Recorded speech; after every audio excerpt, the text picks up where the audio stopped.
taslima biqadri 'azamati dzatika fi kulli waqti wa hin.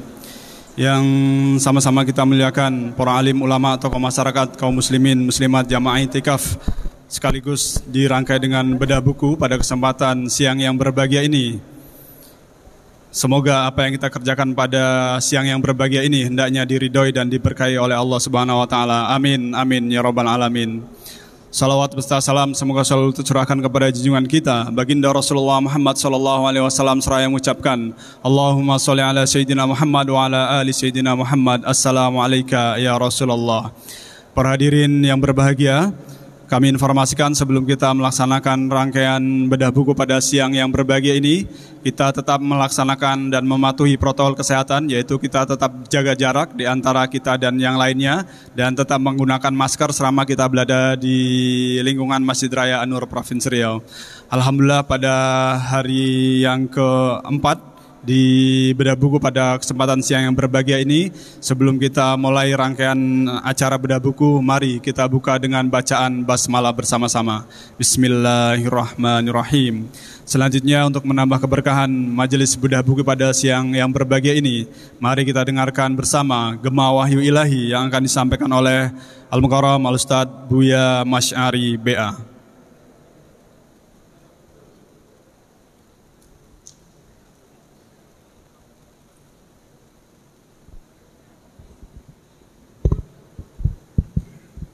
Cek satu, cek sip.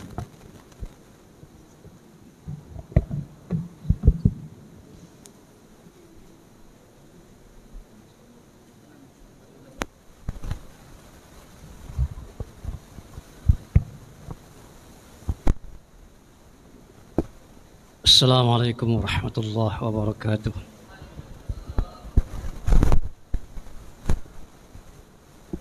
أعوذ بالله من الشيطان الرجيم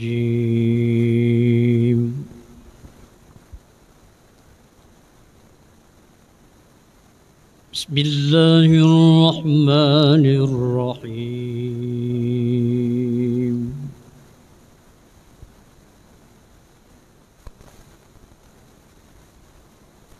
يا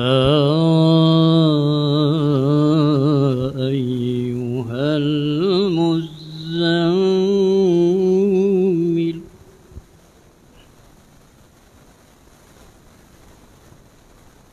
قم الليل إلا قليلا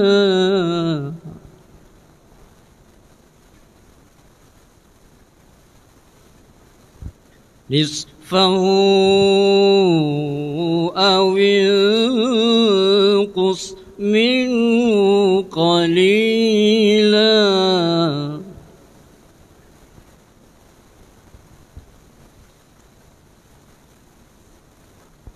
أو زد عليه ورتل القرآن ترتيلا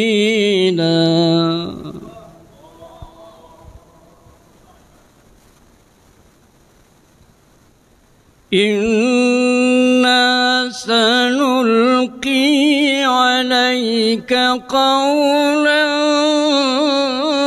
ثقيلا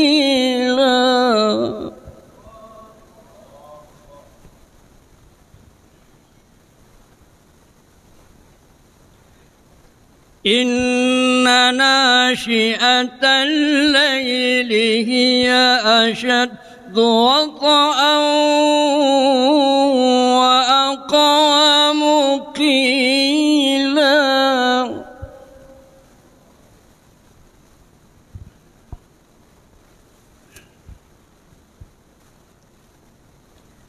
إن لك في النهار سبحا طويلا واذكر اسم ربك وتبتل إليه تبتيلا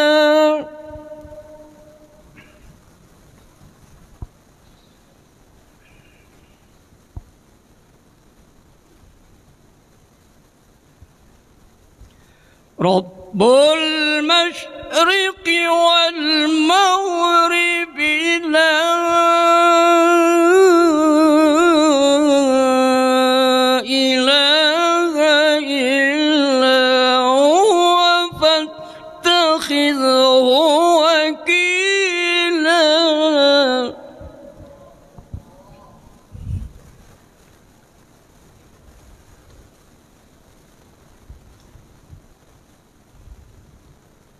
واصبر على ما يقولون واهجرهم هجرا جميلا.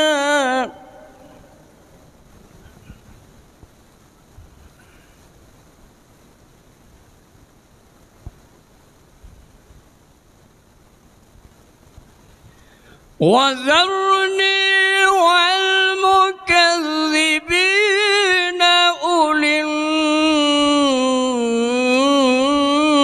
النعمة ومهلهم قليلا.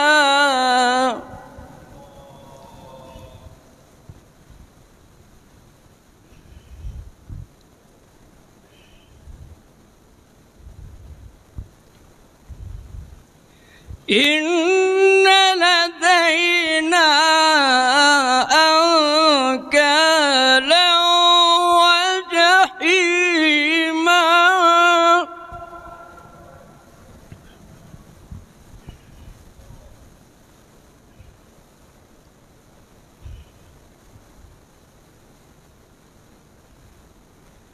وطعاما ذا وعذابا أليما.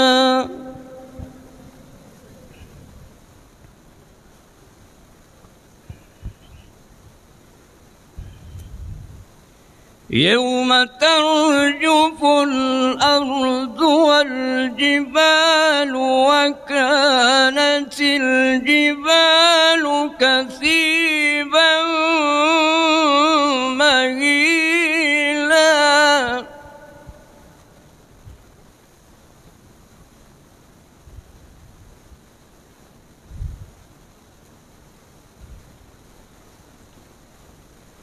إنا أرسلنا إليكم رسولا شاهدا عليكم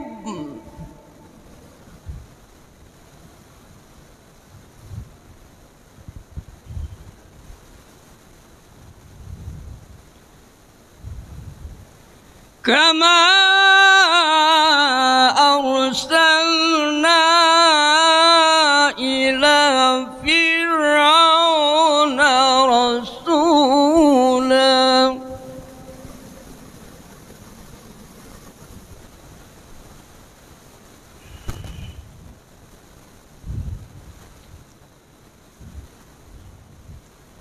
فعصى فرعون الرسول فأخذناه أخذا وبيلا.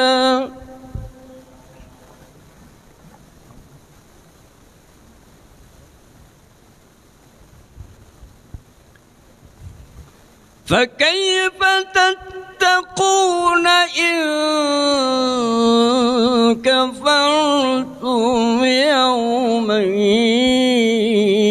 يجعل الولدان شيبا. صدق الله العظيم. Assalamualaikum warahmatullahi wabarakatuh.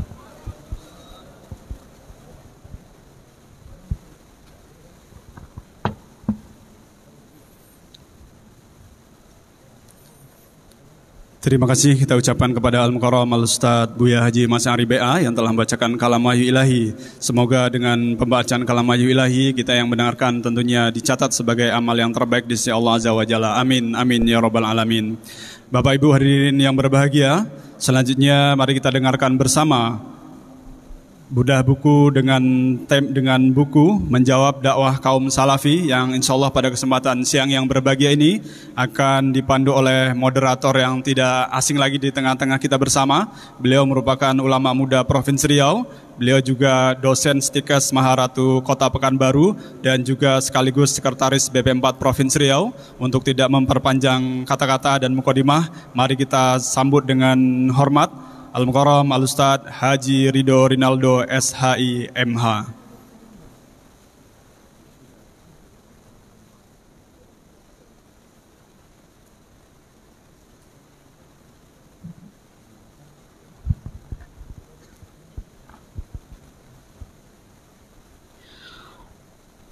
A'udzu billahi minasyaitonir rajim. Bismillahirrahmanirrahim. Assalamualaikum warahmatullahi wabarakatuh. Alhamdulillahi rabbil alamin. Wassalatu wassalamu ala asyrafil anbiya'i wal mursalin Sayyidina Muhammadin wa ala alihi wa ashabihi ajmain. Amma ba'du. Rabbi shrah li sadri wa yassir li amri wahlul 'uqdatam min lisani yafqahu qawli. Yang sama-sama kita hormati dan kita muliakan, pembahas utama buku yang akan kita bedah pada siang hari ini, Al-Mukarram Al-Ustadz Dr. Haji Mawardi Muhammad Sholih. Alhamdulillah telah hadir bersama kita. Dan yang kita muliakan, pembedah buku yang insya Allah sebentar lagi akan memaparkan beberapa hal kepada kita semua, Al-Ustadz Al-Nofyandri LC, yang sudah hadir juga bersama dengan kita. Seluruh para asatiz yang hadir pada siang hari ini tak dapat kami sebutkan satu persatu.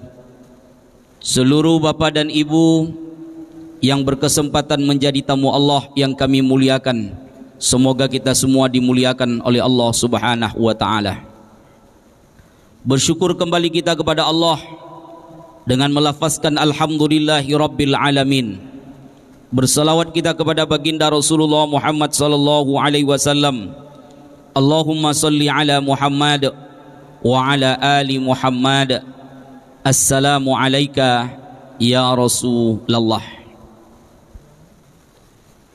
Hari ini Rabu 23 Ramadan 1442 Hijriah, bertepatan dengan tanggal 5 Mei 2021 Masehi.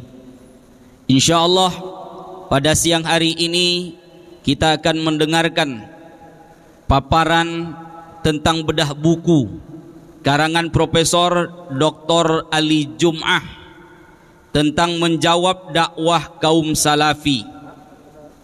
Di dalam buku ini kalau kita baca secara seksama, bahwa Profesor Dr. Ali Jum'ah menarik kesimpulan bahwa sesungguhnya di beberapa dekade terakhir ini terjadi sesuatu yang amat sangat luar biasa dampaknya di tengah-tengah kehidupan masyarakat, di mana ada istilah, kalau kita baca nanti buku ini, mengkafirkan, memusyrikkan, bahkan ada kalimat yang membid'ahkan apa yang sudah dilakukan oleh umat Islam, yang mungkin selama ini rutin dikerjakan oleh umat Islam, tapi karena sesuatu dan lain hal, dalam sebuah kajian kawan-kawan dari Salafi mengatakan ada yang disebut dengan kata bid'ah, ada yang mengkafirkan dan lain sebagainya. Maka oleh sebab itu, pada kesempatan yang siang berbahagia ini, kita akan mendengarkan paparan bedah buku ini. Mudah-mudahan nanti ada pencerahan bagi kita bersama dan dapat kita ketahui seperti apa sesungguhnya yang disampaikan oleh Profesor Dr. Ali Jum'ah dalam buku yang dikarangnya ini. Pada siang hari ini kita jemput yang pertama, Al-Mukarram Al-Ustadz Al-Nof, atau disebut dengan Al-Nof Dinar. Ini panggilan kesayangan beliau ini. Sering dipanggil dengan panggilan Al-Nof Dinar. Kepada Ustadz kami jemput untuk menduduki kursi yang sudah kami sediakan.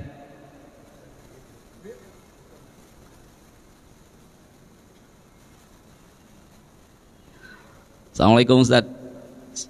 Boleh di sini Ustadz. Yang kedua, kita jemput untuk pembedah utama kita pada siang hari ini, Al-Ustaz Dr. Haji Mawardi Muhammad Saleh MA, dipersilakan.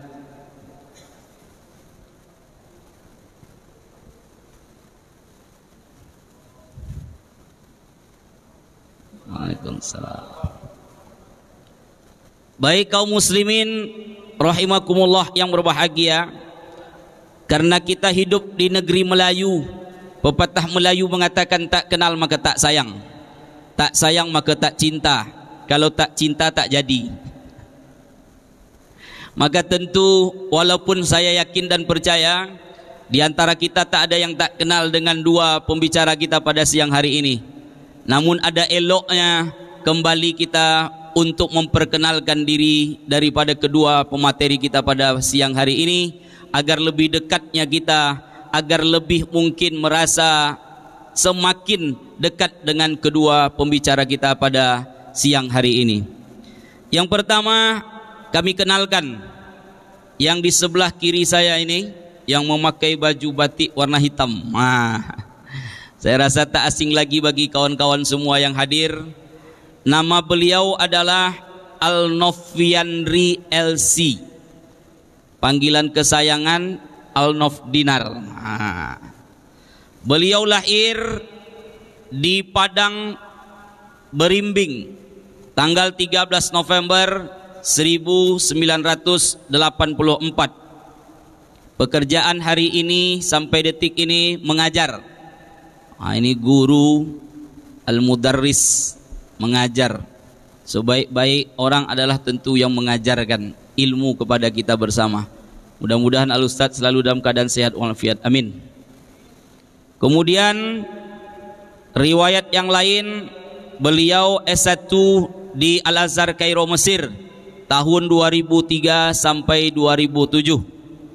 Kemudian pengalaman organisasi, pernah menjadi ketua ISPTSM tahun 2002 sampai 2003. Kemudian pernah menjadi sekjen KMM Mesir tahun 2005 sampai 2006.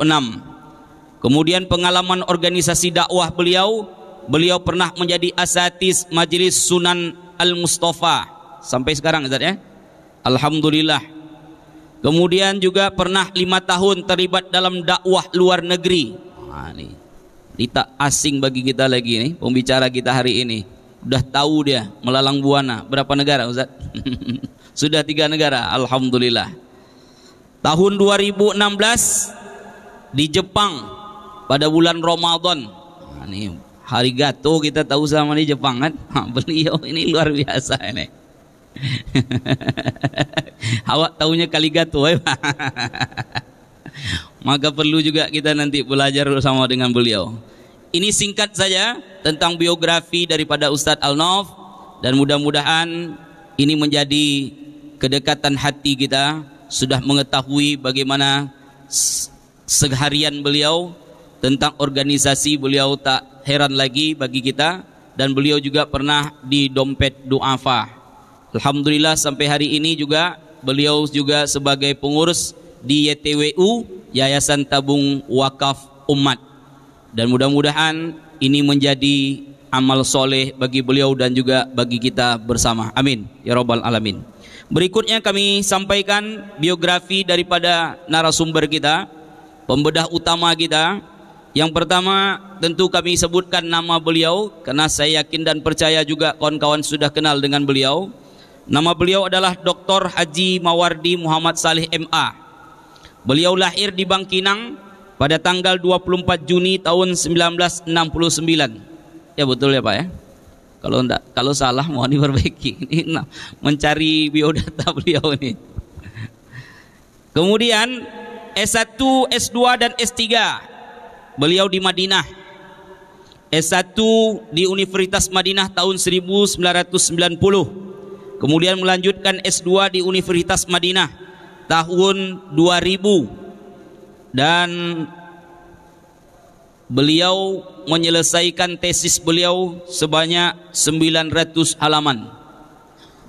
Ini paling banyak halaman tesis. Kita mungkin tesis kita cuma 400 sampai 500, beliau 900. Bahkan yang menarik di S3 beliau tahun 2004 ini juga disanjung oleh seluruh pakar keilmuan. 1100 halaman disertasi beliau. Ini kalau tidak salah saya lah membaca disertasi dari Pak Dr. Mawardi Muhammad Saleh. Kemudian hari ini beliau menjadi dosen di Pasca Sarjana UIN Suskaryau. Kemudian sebagai Ketua Umum Majelis Ulama Indonesia Kabupaten Kampar, dan hari ini menjadi mufti di Kota Pekanbaru. Inilah biografi singkat dari Al-Ustadz Dr. Haji Mawardi Muhammad Saleh di hadapan kita bersama.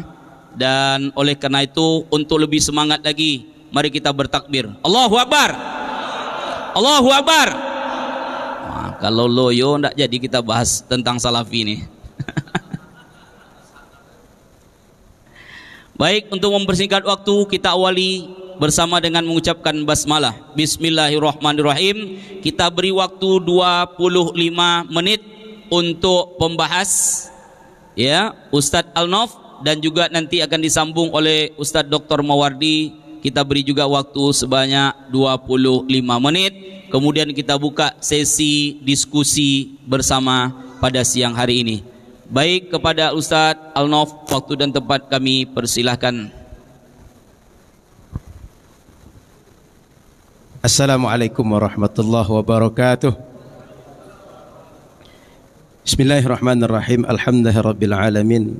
Bihi nasta'in ala umuri dunya waddin. Asyhadu an la ilaha illallah wahdahu al-malikul haqqul mubin wa asyhadu anna Muhammadar Rasulullah sallallahu alaihi wasallam shadiqul wa'dil amin. Alhamdulillah, siang hari ini 23 Ramadan, Allah karuniakan kita bisa beribadah di bulan Ramadan dengan ibadat terbaik.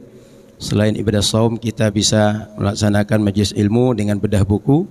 Yang buku ini dalam bahasa Arab berjudul Al-Mutasyaddidun. Kemudian diterjemahkan dengan menjawab dakwah kaum salafi. Mudah-mudahan dari buku ini banyak istifadah yang kita ambil, dan ada wacana-wacana baru yang bisa kita cerahkan untuk diri kita dan kita bawa ke masyarakat, insyaallah. Salawat serta salam pada Rasulullah sallallahu alaihi wasallam. Semoga kita semua di akhirat berkumpul bersama Nabi Muhammad dan mendapat kemuliaan orang-orang an'amallahu alaihim, orang-orang bernikmat bersama para nabiyyin, siddiqin, wasyuhada, wassalihin. Amin ya rabbal alamin. Baik, terima kasih Ustadz Ridha yang telah mengantarkan untuk diskusi kita membahas kitab Al-Mutasyaddidun.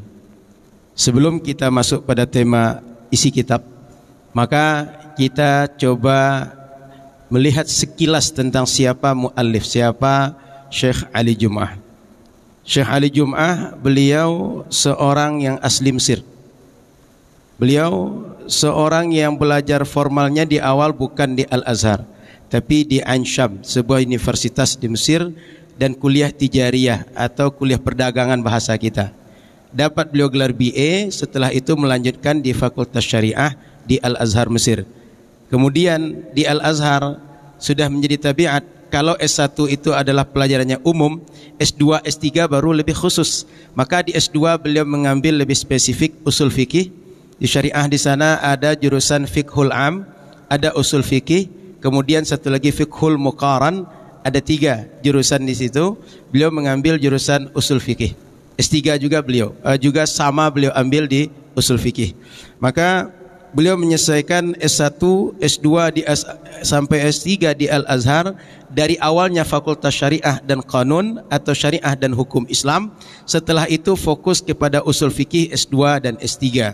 Kemudian di S3 beliau menyelesaikan tahun 98 dengan nilai summa cum laude. Dan beliau tidak hanya mencukupkan belajar di kampus-kampus saja, tapi beliau belajar lebih banyak di talaqi. Dan guru beliau adalah orang-orang besar di zaman itu.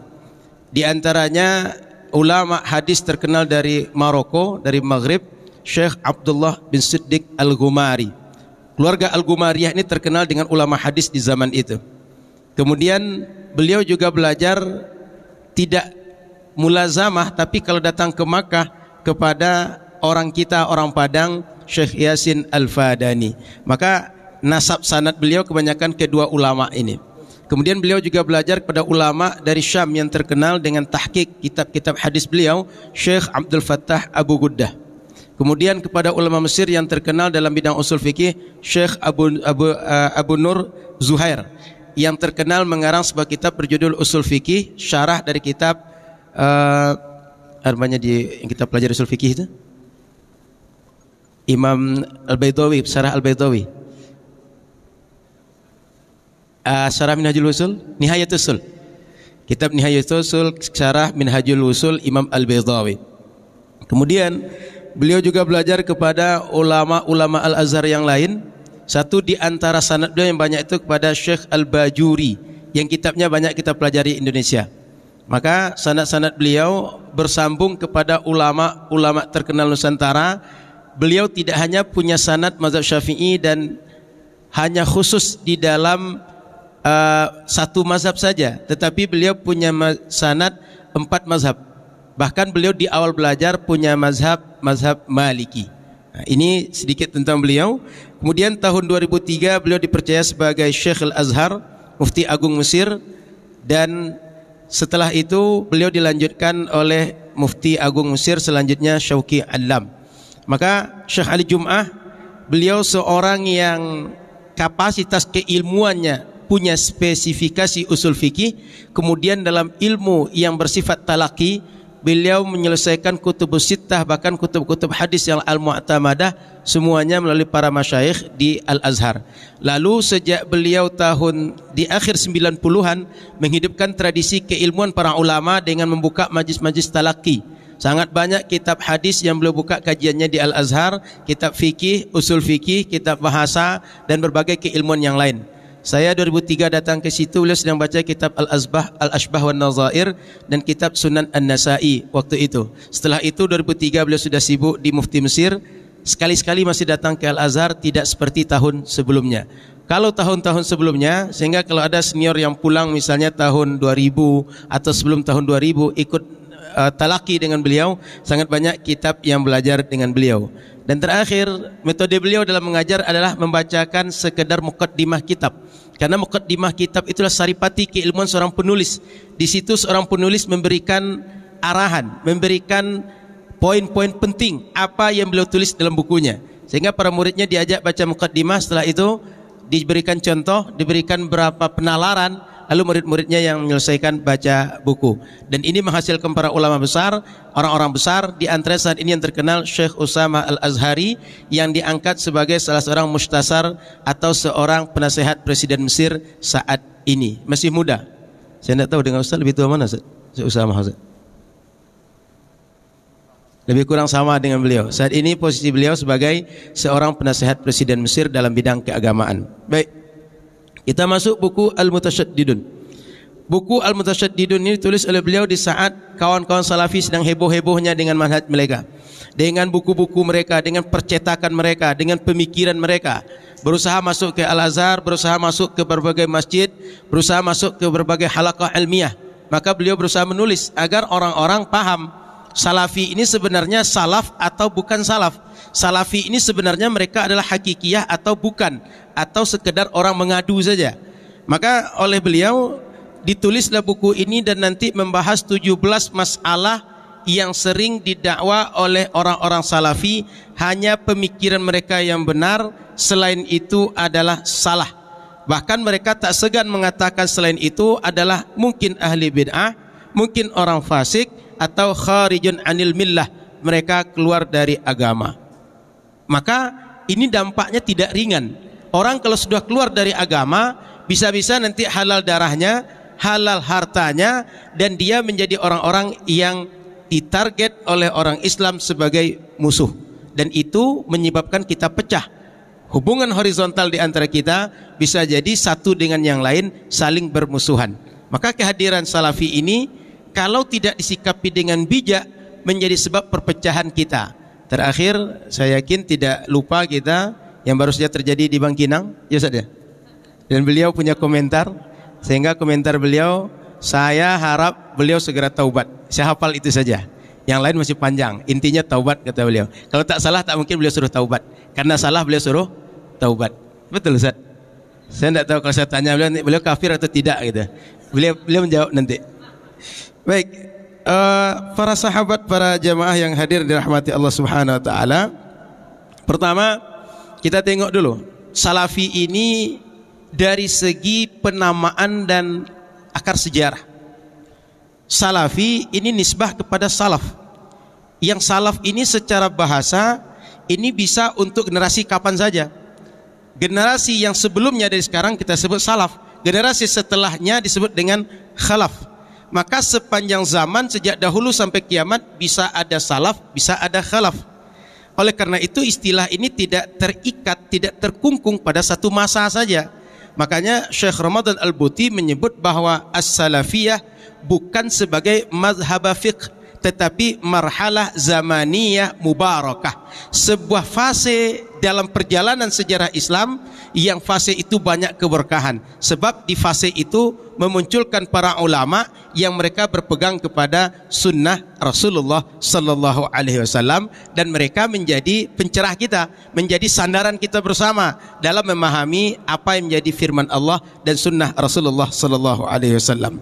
Kemudian istilah salaf ini lebih akrab dalam tradisi keilmuan Islam kepada al-qurunus tsalatsah, 3 generasi pertama dalam Islam. Berdasarkan hadis Rasulullah, kata beliau, khairun nas qarni, semua manusia ini yang terbaik adalah orang yang semasa denganku, orang yang hidup di kurunku.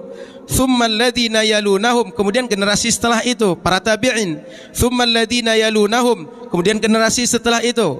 Maka hadisnya sampai akhir menunjukkan 3 abad pertama dalam Islam disebut generasi salaf, yang kemudian kita tambahkan dengan sifat salafus saleh, yang kita ikut yang saleh, tidak setiap yang salafnya.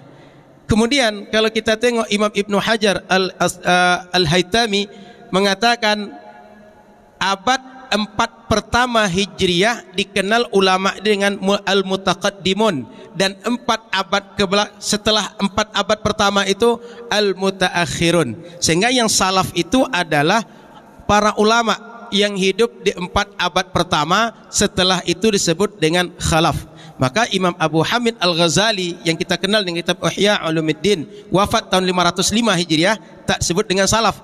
Tapi Imam Asy-Syafi'i yang wafat 150 Hijriah kita sebut dengan ulama salaf. Dan Imam Abu Hasan Al-Asy'ari yang wafat tahun 324 kita sebut dengan ulama salaf. Kenapa?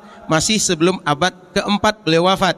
Kemudian Imam Abu Mansur Al-Maturidi yang wafat 333 juga disebut dengan salaf. Yang ketiga imam ini menjadi rujukan kita bersama di dalam masalah akidah, dalam masalah bermazhab fikih. Kemudian selanjutnya muncul orang-orang yang mengistilahkan salafi. Yang salafi itu hanya mereka yang benar, seakan-akan merekalah yang melanjutkan akidah para ulama salaf, mazhab para ulama salaf dulu. Selain mereka tak salafi, selain mereka tak benar, yang benar hanya mereka. Kemudian ketika ditengok, sebenarnya mereka ini tak salafi sesungguhnya.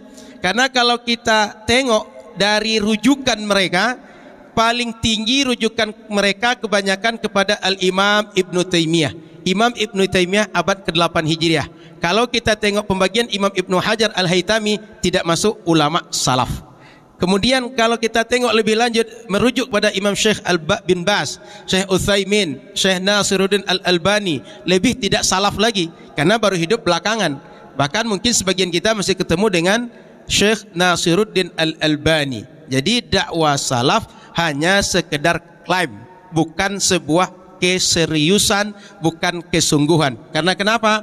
Mazhab mereka kalau dirunut ke ujung hanyalah berujung kepada Imam Ibnu Taimiyah, meskipun sebagian berusaha untuk menyambungkan kepada Imam Ahmad bin Hanbal, tapi pada sesungguhnya lebih dominan Imam Ibnu Taimiyah.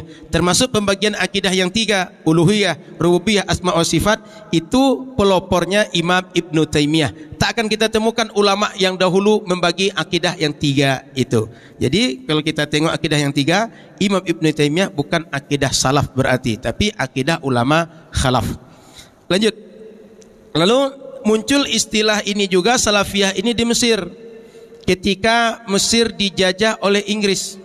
Saat itu seorang ulama Mesir, Syekh Jamaluddin Al-Afghani, kemudian Syekh Muhammad Abduh, memandang masyarakat kita banyak melakukan bid'ah, banyak khurafat.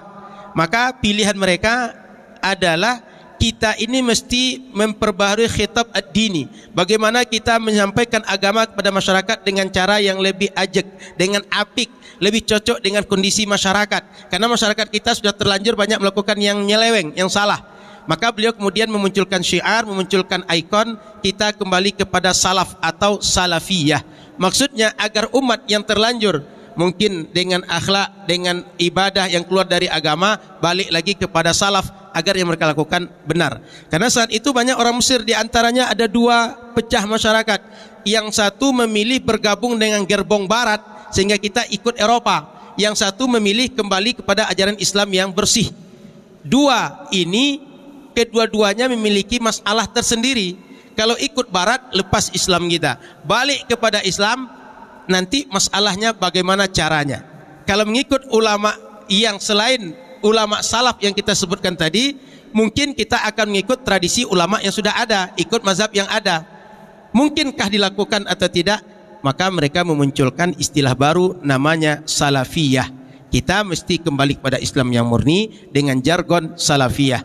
Bersamaan dengan itu di Najd, di Saudi Arabia yang dulunya bernama Hijaz dan sekitarnya itu bernama Hijaz, belakangan dikuasai oleh keluarga Saud yang kemudian bernama Alu Saud, menamakan negara itu dengan Saudi Arabia. Muncul Syekh Muhammad bin Abdul Wahhab dan beliau memunculkan jargon, memunculkan pola dakwah sama dengan Syekh Jamaluddin Al-Afghani. Nah, dakwah mereka ini sama sehingga kemudian dinamakanlah model dakwah keduanya dengan As-Salafiyah. Dan dakwah Syekh Muhammad bin Abdul Wahhab dinamakan dengan Wahhabiyah. Lalu bergeserlah makna-makna ini dari Wahhabiyah menjadi Salafiyah, yang pada akhirnya sekarang menyebut diri mereka sebagai Salafiyah. Tujuannya apa? Agar mereka disebut orang pelanjut ulama salaf. Merekalah pewaris, merekalah yang wajib diikut, yang lain tidak sebagai ulama pengikut salaf. Sehingga jargon mereka ini memunculkan masalah baru. Apa masalah baru? Bersama mereka berarti ikut dengan manhaj yang benar, tidak bersama mereka adalah tidak ikut manhaj yang benar. Sehingga Bapak Ibu sahabat yang dirahmati Allah Subhanahu wa taala, ini problem yang terjadi dengan kemunculan salafiyah atau yang tadinya Wahhabiyah. Jadi keduanya ada salafiyah, Wahhabiyah asalnya, lalu sekarang menyebut diri hanya salafiyah. Tujuannya agar menyambung kepada ulama salaf. Klaim mereka ada ujungnya, ada juntrungannya. Kemudian kalau kita tengok hakikat mengikut salaf sesungguhnya bagaimana? Hakikat mengikut salaf sesungguhnya adalah, kata Syekh Ali Jum'ah, birruju'i ila mahtakamu ilaihi min qawaid tafsirin nusus wa ta'wiliha wa usulil ijtihad wan nazari fil mabadi'i wal ahkam. Kalau kita ingin mengikut salaf, maka mesti mengikut metode para ulama salaf dalam kaedah-kaedah tafsir nas, apakah Al-Quran atau hadis. Tidak membuat kaedah-kaedah yang baru, tapi kaedah mereka yang kita ikuti. Wa ta'wiliha, dan takwil mereka, bukan takwil baru. Wa usulil ijtihad, dan dasar-dasar atau pokok-pokok ijtihad yang telah mereka gariskan. Wan nazari fil mabadi wal ahkam, dan memperhatikan dasar-dasar dan hukum-hukum yang menjadi hukum-hukum para ulama yang ikut manhaj ulama salaf. Sehingga ini bisa berlaku sampai hari kiamat dengan siapapun yang konsisten dengan metode ulama salaf. Jadi tidak mengikut orang, tapi mengikut metode. Maka salaf bukan istilah untuk orang tertentu, bukan istilah untuk pemikiran tertentu, bukan istilah untuk satu corak tertentu, tapi adalah istilah untuk generasi saja.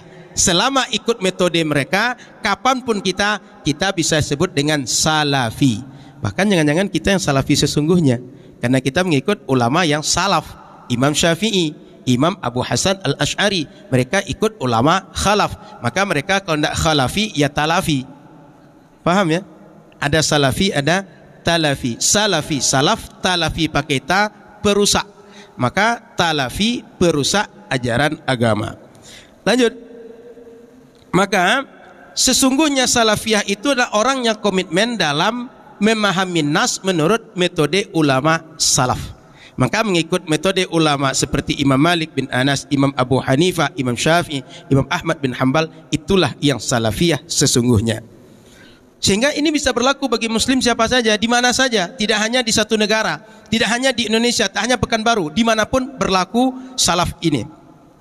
Kemudian kita lanjutkan, ulama salaf dulu tidak hanya membatasi masalah fikih atau amaliyah saja, atau masalah furu' akidah saja, tapi ulama salaf dulu mereka dalam akidah, dalam masalah furu' mereka punya metode. Metode itulah yang kita wariskan sampai hari ini. Mereka tak punya metode khusus yang dicap inilah salaf, selain itu tidak salaf. Oleh karena itu mereka punya perbedaan hasil ijtihad dalam masalah amaliyah, dalam masalah furu' akidah. Dan hasil ijtihad mereka berbeda itu bisa berlangsung sampai hari ini. Maka jika hari ini terjadi perbedaan pendapat antara mufti, antara para ulama, itu sama dengan terjadi pada ulama salaf dulu. Jangankan ulama salaf, sahabat saja terjadi ikhtilaf. Contoh yang paling masyhur, la yusalliyanna ahadukum illa fi baini Quraizah. Jangan kalian salat kecuali sampai di Bani Quraizah. Sebagian sahabat belum sampai Bani Quraizah sudah salat asar, mereka masih di jalan. Sebagian sudah sampai Bani Quraizah baru salat asar. Dua sahabat melakukan perintah Rasul kedua-duanya, satu salat di waktunya, yang satu salat di Bani Quraizah. Oleh Rasul keduanya dibenarkan, padahal salatnya dua tempat yang berbeda. Artinya ikhtilaf ini sejak masa sahabat sampai hari ini adalah fitrah yang sangat mungkin terjadi. Bila terjadi beda pandangan, keduanya tak salah. Tapi keduanya atau lebih dari dua pandangan, semuanya selama mengikut manhaj para ulama salaf, mereka mu'tabar, diakui dalam syariat. Saya kira ini sekedar pengantar. Saya masuk sedikit dalam contoh pembahasan Syekh Ali Jum'ah. Terakhir saja dari pengantar ini, maka orang-orang salaf ini kemudian menjadi ribet dalam bermanhaj, sehingga sering kita temukan mereka dengan diri mereka sering kontradiktif, ngikut Al-Quran, ngikut sunnah, tapi tidak punya manhaj pemahaman. Pada akhirnya ketemu hadis yang satu, nanti bertemu hadis bertentangan, dia akan mengatakan kemarin haram, sekarang boleh. Kemarin haram, kemarin tidak boleh, sekarang jadi boleh. Kenapa? Metode mereka tidak metode yang al-qawaid al-jami'ah, kata Syekh Ramadan Al-Buti. Tapi mereka mengikut metode-metode yang al-intiba' atau al-hawa, baperan kata orang sekarang. Yang sesuai dengan kami diikuti, yang enggak sesuai dengan kami dia adalah di luar ahlu sunnah dan tak sama dengan kami. Metode mereka lebih begitu saja. Maka sering memusuhi setiap yang baru. Pada akhirnya setiap yang baru dianggap bid'ah, sehingga sering yang baru itu nanti dia akan kontradiksi dengan diri mereka. Setiap yang tak dibuat Rasul bid'ah. Nanti akan kita tanya, kalau ceramah TV Roja bid'ah atau tidak? Ceramah di radio Hidayah 103,4 FM bid'ah atau tidak? Kan nggak ada di zaman Rasul. Nanti mereka akan berkilah, akan memunculkan banyak pemikiran yang nanti mereka akan bingung dengan diri mereka sendiri. Kemudian ada yang mengatakan bahwa bid'ah hasanah yang dibagi oleh Imam Al-Iz bin Abdussalam misalnya itu adalah bid'ah hasanah pada wasilah, sehingga kalau pada wasilah nggak apa-apa. Kita juga bisa sebut Maulid Nabi kita buat bukan pada ghayah tapi juga wasilah. Tujuan kita Maulid Nabi mengenalkan orang dengan Nabi, mengenalkan dengan akhlak Nabi, dengan adab Nabi, muamalah Nabi, agar orang meniru Nabi, agar orang kembali kepada Allah dengan cara yang diajarkan Nabi. Sehingga Maulid Nabi juga wasilah. Kalau begitu pemikirannya kita sama, lalu kenapa dikatakan Maulid Nabi bid'ah? Lalu kenapa Maulid Nabi dianggap sebuah perkara kharijun anil millah, tak sesuai dengan ajaran agama? Jadi mereka ketika dikejar dengan secara ilmiah jadi bingung juga, akhirnya memunculkan kaidah yang baru. Yang kaidah yang baru nanti butuh lagi kaidah yang lain untuk membela mereka sendiri. Lanjut, kita contoh pertama masalah yang dikemukakan Syekh Ali Jum'ah. Allah berada di langit atau berada di arsy atau di tempat tertentu. Syekh Ali Jum'ah mengatakan Allah tak berada di tempat tertentu. Kenapa? Tak ada yang bisa memastikan Allah ada di mana. Karena kata para ulama, la ya'lamullah illallah, tak tahu hakikat Allah kecuali hanya Allah. Maka siapapun yang bisa menyifatkan Allah berada di tempat tertentu, pada posisi tertentu, bentuk tertentu, keadaan tertentu, pasti salah. Kalau dia mensifati pasti dengan model tertentu, pasti mengada-ada. Kenapa? La ya'lamullah illallah. Dan diperkuat oleh dalil Al-Quran, laisa kamitslihi syai'un. Tak ada sesuatu apapun yang mirip dengan dia. Selain Allah, syai'un. Kalau tak ada yang mirip dengan dia, sementara yang lain ini pasti memiliki sifat tertentu. Kita nisbahkan sifat tertentu kepada yang lain, lalu kita samakan Allah dengan sifat itu, berarti kita menyamakan Allah dengan makhluknya. Berarti tidak sejalan dengan laisa kamitslihi syai'un. Itu dari segi dalil hissi. Tak seorang pun bisa melihat Allah, tak seorang pun bisa mengetahui Allah secara pasti ada di mana. Sehingga jangan kira nanti ketika Isra Mi'raj Nabi kan bertemu dengan Allah di atas langit, sehingga Allah di atas langit. Saya tanya, kita ketemu sekarang di mana? Di Masjid Raya? Apakah Allah tinggal di sini, atau bermakna karena saya ketemu dengan guru saya Dr. Mawardi di sini, beliau tinggal di sini? Beliau tinggal di Merpati Sakti, saya di Bangun Sakti, saya tetangga dengan beliau, ketemunya di sini. Isra Mi'raj juga begitu. Allah enggak tinggal di langit, tapi Allah jadikan tempat bertemunya setelah Sidratul Muntaha. Maka begitu juga ketika Nabi Musa mukalamah dengan Allah, enggak janjian di langit, tapi janjian di tempat lain. Sehingga tidak membuktikan kalau Isra Mi'raj bertemu Allah, bermunajat Nabi Muhammad kepada Allah di tempat yang dikhususkan di situ, Allah ada di situ. Maka lanjut. Secara dalil syariat, dalil-dalil ayat Al-Quran, hadis-hadis Nabi, kalau ada yang mengatakan Allah pasti di langit, Allah pasti berada di aras, ini juga bermasalah. Kenapa? Bagaimana kita menyifati atau mengartikan nanti ayat yang misal seperti wa huwa aqrabu ilaihi min hablil warid wa huwa ma'akum aynama kuntum, dia bersama kalian di mana kalian berada, dia lebih dekat daripada urat nadi. Jika ayat-ayat ini ditafsirkan dengan rahmatnya, dengan ilmunya, kenapa aamintum man fis sama' tak ditafsirkan dengan kekuasaan Allah? Kenapa tidak dikatakan Ar-Rahman 'alal arsy istawa, diartikan kekuasaan Allah berada di atas aras? Allah lebih hebat, lebih besar, lebih maha kuasa dibanding aras dan segala apapun yang di bawah aras. Jika ini ditakwil, maka ayat yang lain takwil. Sebab ayat Al-Quran sama dengan ayat Al-Quran. Tidak boleh satu ayat ditakwil, yang lain tak ditakwil. Kecuali ada nanti al-muhkamat dengan ayat mutasyabihat. Kalau ada muhkamat mutasyabihat mesti dipulangkan kepada muhkamat. Maka ayat yang bertentangan maknanya tidak pasti, tidak terang untuk satu makna yang terang, yang jelas. Oleh karena itu disebut dengan mutasyabihat. Maka mesti dipulangkan pada makna muhkamat. Apa yang muhkamat? Allah tak serupa dengan apapun. Lalu jika kita hubungkan dengan hukum akli, kita tahu ada sifat Allah qidam, ada sifat Allah mukhalafatuhu lil hawadis, ada sifat Allah qiyamuhu binafsih. Dalam surat Al-Hadid Allah katakan huwal awal, dia yang awal. Selain dia ada setelah dia ciptakan. Tak ada langit, tak ada aras, tak ada bumi, Allah ada. Ketika tak ada langit, tak ada aras, di mana Allah? Tak di atas langit, tak di atas aras. Maka pasti Allah tak berada di atas langit, tak berada di atas aras. Buktinya aras dan langit diciptakan setelah Allah ciptakan.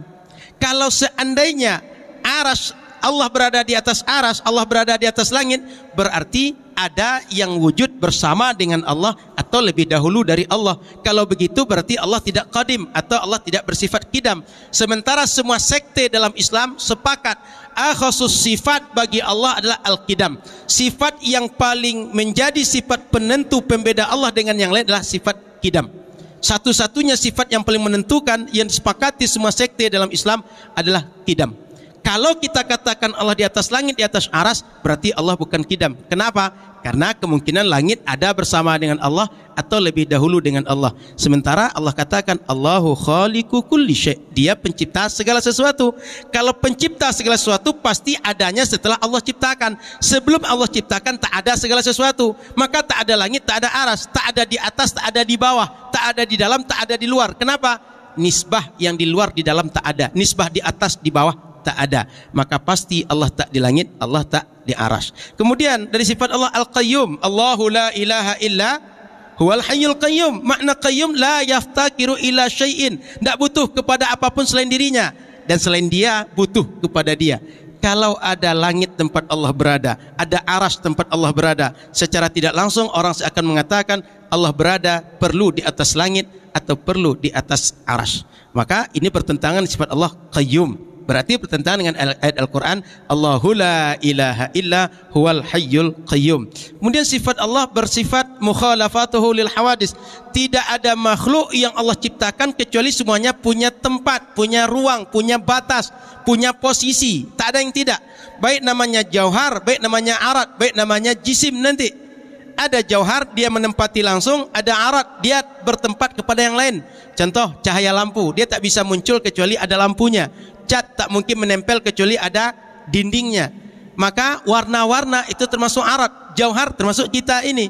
Semua apapun yang wujud pasti butuh tempat, baik langsung atau menempel kepada yang lain. Allah tak sama dengan apapun, maka dia tak berada di suatu tempat, tak menempel pada tempat yang lain, sehingga Allah Subhanahu wa taala oleh ahlu sunnah wal jamaah diyakini dia ada tapi tak di tempat tertentu, baik disebut langit, baik disebut aras, baik disebut benda apapun. Maka kemudian kita baca beberapa pernyataan para ulama. Contoh Imam Ali bin Abi Thalib, kata beliau, kana Allahu wala makan, Allah sudah ada dan saat itu tak ada satupun tempat. Wa huwal an ala ma alaikan, dan saat ini saat beliau berkata Allah seperti apa saat dia ada dahulu. Artinya dia tak pernah berpindah kemanapun, dia tak pernah naik langit, tak pernah naik aras atau berada di tempat yang lain. Sejak sebelum ada aras dan langit dia sudah wujud, seperti itulah sampai kapanpun dia berada. Kemudian kata Imam Abu Hanifah, qultu ara'aita law qil aina Allah ta'ala, kalau orang bertanya di mana Allah, yuqal lahu kana Allah ta'ala wala makan qabla ay yakhluqal khalqa wa kana Allah ta'ala wa lam yakun aina wala khalqa wala syai' wa huwa khaliqu kulli syai'. Kata Imam Abu Hanifah, kalau ada orang bertanya di mana Allah, jawab pada orang itu, Allah sudah ada sebelum ada tempat yang menjadi pertanyaan di mana itu. Sebelum ada segala sesuatu Allah sudah ada, sehingga dia tidak ditanya dengan di mana, dan dia menciptakan segala sesuatu. Artinya sebelum ada pertanyaan di mana yang kemudian jawabannya adalah tempat, Allah sudah ada, sehingga ditanya dengan di mana pertanyaannya salah, apalagi jawabannya lebih salah lagi. Maka la yuqalu lahul aina, tidak ditanyakan di mana Allah atau bagaimana Allah, karena Allah tak berada di mana-mana, juga tak di tempat tertentu, tapi dia wujud tanpa ada tempat tertentu. Siap Ustaz. Kemudian kata Imam Syafi'i, innahu ta'ala kana wala makan, dia Allah bersifat maha tinggi, dia wujud dan saat dia wujud tak ada tempat, satu tempat pun. Fa khalaqal makan, kemudian diciptakan tempat, ada langit, ada bumi dan segala isinya. Wa huwa ala sifatil azaliyah, dia bersifat azaliyah, kama kana qabla khalqihil makan, sebagaimana sebelum dia ciptakan apapun tempat. Wala yujuzu alaihi taghyir, dia tak boleh berubah fi dzatihi, pada zatnya, la wala tabdil fi sifatih, dan tak berubah sifat-sifatnya. Maka Allah Subhanahu wa taala kalau seandainya disebut dengan azali, berarti dia sebelum ada segala sesuatu. Kalau dia berpindah kepada langit, berpindah kepada aras, berarti tidak azali. Kenapa? Aras, langit adanya setelah diciptakan, sudah lewat dari azali. Maka sifat azaliyah bertentangan dengan Allah di atas aras, di atas langit. Sementara semua kita sepakat Allah azali, Allah qadim. Lanjut. Maka Imam At-Tahawi, seorang ulama, Abu Ja'far At-Tahawi, beliau wafat sekitar 216 Hijriah, ulama salaf juga, kata beliau, wa man lam yataqan nafya wat tashbih zalla wa lam yusib at-tanzih, siapa saja yang tak menafikan segala sifat yang tak layak pada Allah dan segala yang menyerupakan Allah dengan makhluknya, dia zalla, tergelincir, wa lam yusib at-tamzih, dia tidak melakukan sifat tanzih kepada Allah Subhanahu wa taala. Fa inna rabbana jalla wa ala mausufun bi sifatil wahdaniyah, Tuhan kita bersifat wahdaniyah, man'utun bi nu'util fardaniyah, dia punya sifat dengan segala sifat al-fardaniyah, ketunggalan. Laisa fi ma'nahu ahadun minal bariyah, tak ada satupun makna-makna sifat Allah yang melekat kepada makhluknya. Artinya tak sama sifat makhluk pada sifat Allah. Wa ta'ala 'anil hududi wal ghayat, Allah suci dari batas-batas, dari ujung-ujung sebuah keadaan, ukuran-ukuran tertentu, wal arkan, dari anggota-anggota tubuh, dari partikel-partikel pembangun, wal a'dha wal adawat, dari semua apa saja yang menyusun menjadi sebuah satu kesatuan. La tahwihil jihatus sit kasairil mubtadi'at, dia tak berada, dia tak dicakup oleh arah yang 6, atas, bawah, kiri, kanan, depan, belakang, seperti pendapat orang-orang ahli bid'ah. Sehingga yang mengatakan Allah di atas ahli bid'ah, kata Imam Abu Ja'far At-Tahawi, bukan kata kami. Karena Imam Abu Ja'far mengatakan kalau orang mengatakan Allah di atas, Allah di bawah, Allah di kiri, di depan, di belakang, di depan, maka dia adalah ahli bid'ah, kata Imam ulama salaf Imam Abu Ja'far At-Tahawi. Sehingga kalau orang salafi mengatakan Allah di langit, di atas aras, mereka adalah ahli bid'ah, kata Imam Abu Ja'far At-Tahawi. Semoga bermanfaat. Nanti akan dibahas oleh guru kita Ustaz Mawardi. Saya cuma mengantarkan beliau saja, membacakan untuk beliau, karena beliau nanti akan menghukumi, karena beliau mufti kita. Terima kasih. Assalamualaikum warahmatullahi wabarakatuh. Baik, takbir, Allahu Akbar. Semangat yang luar biasa pengantar yang sudah disampaikan oleh Ustaz Al-Naf tadi ya. dan saya melihatnya beliau ya sudah memahami kayaknya kitab ini, sudah khatam kayaknya kitab nih kayaknya nih, sehingga apa yang beliau sampaikan mengalir dengan sendirinya. Tapi penting bagi kita bersama bahwa kalau kita lihat kembali judul daripada apa yang diungkapkan oleh Profesor Dr. Ali Jum'ah ini, menjawab dakwah kaum salafi. Artinya ada soal yang harus dijawab hari ini. Tentu kita minta mufti kita yang menjawabnya. Karena hari ini problema yang kita lihat adalah ketika kita hari ini disebut sebagai kafir, disebut pelaku bid'ah, maka bagaimana tanggapan seorang mufti yang hari ini duduk bersama kita tentang apa yang disampaikan oleh kawan-kawan kita di Salafi hari ini. Kepada Dr. Haji Mawardi, waktu dan tempat kami persilahkan.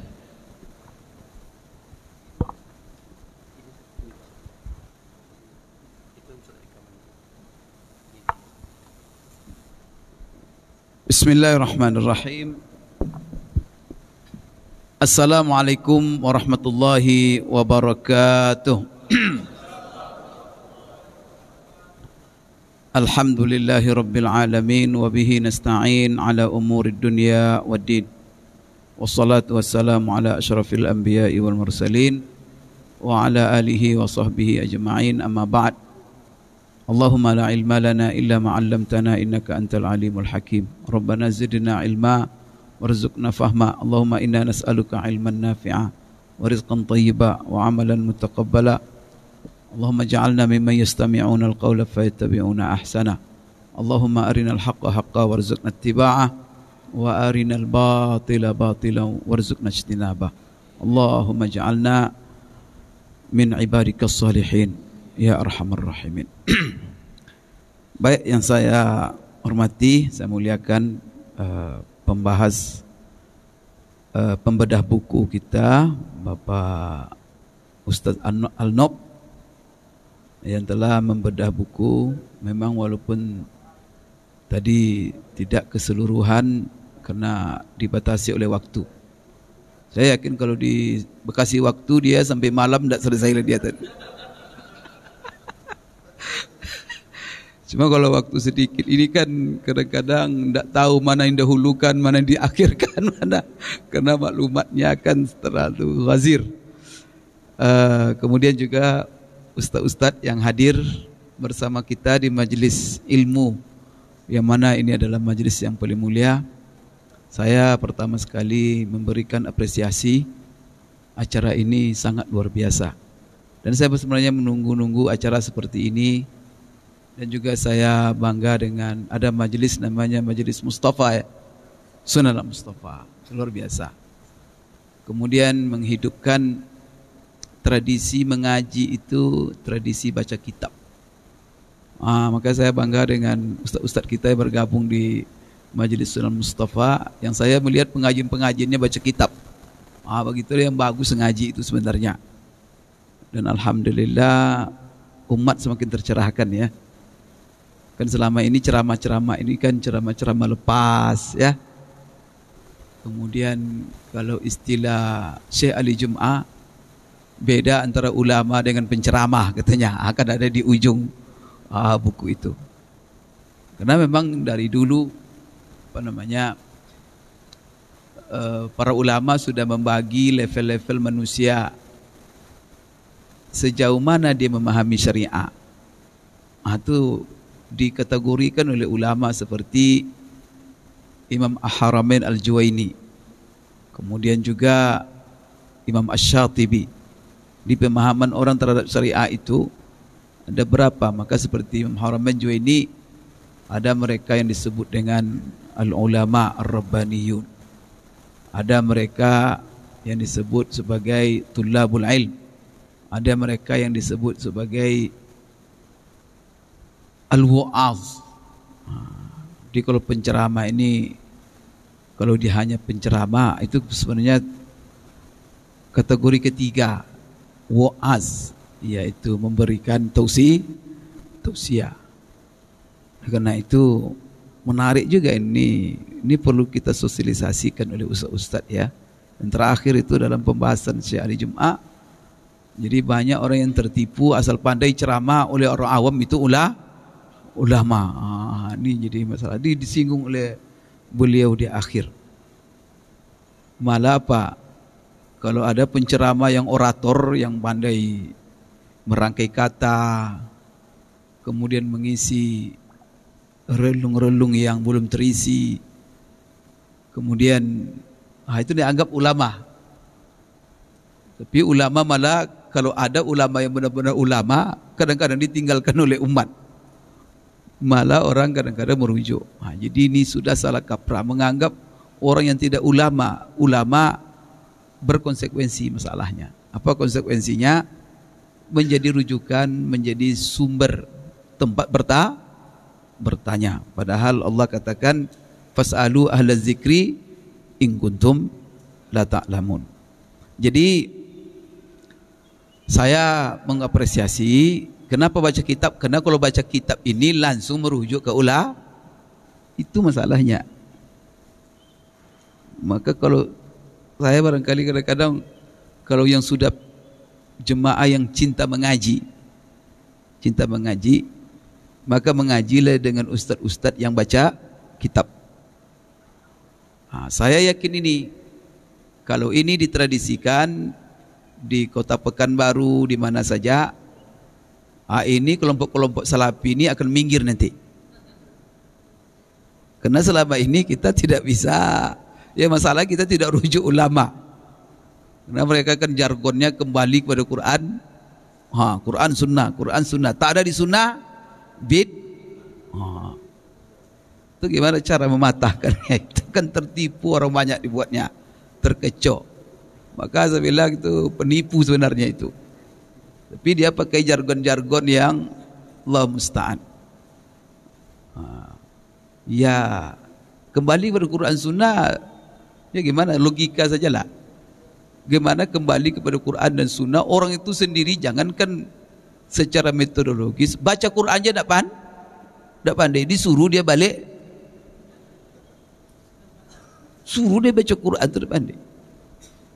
Kadang-kadang itulah saya baru orang tuh tobat hari Rabu, belajar hari Kamis, langsung jadi syekh hari Jumat. Semua orang sesat. Yang disesatkannya itu bukan pula main-main. Dia baru tobat, ulama-ulama pula. Astagfirullahalazim. Saya sebenarnya malas bicara dengan ada salah. Baik. Jadi terus ya, ini saya Ustaz. Saya sebenarnya sangat bangga sekali dan bahagia. Kenapa? Saya terbantu sekali dengan ustaz-ustaz ini, seperti Al-Nob, ada Hanafi, Ustaz Abdul Somad, Ustaz Mustafa, terbantu saya menghadapi kelompok-kelompok yang berbahaya ini. Ini berbahaya, bahaya sekali. Bahaya untuk agama, bahaya untuk umat. Cuman Bapak Ibu sekalian, ada satu hal yang ingin saya ingatkan ya. Kan saya banyak ditanya, dan ini pas pula ini, mungkin saya diajak ini sebagai pembahas ini karena itu juga alasannya mungkin. Karena pentolan-pentolannya itu rata-rata tamat Madinah. Itu jadi masalah. Dan saya, tapi bagus sekali karena saya ini di Madinah ya, dengan dibanding dengan mereka-mereka itu saya yang paling lama. Dan saya bawa mereka ke sana.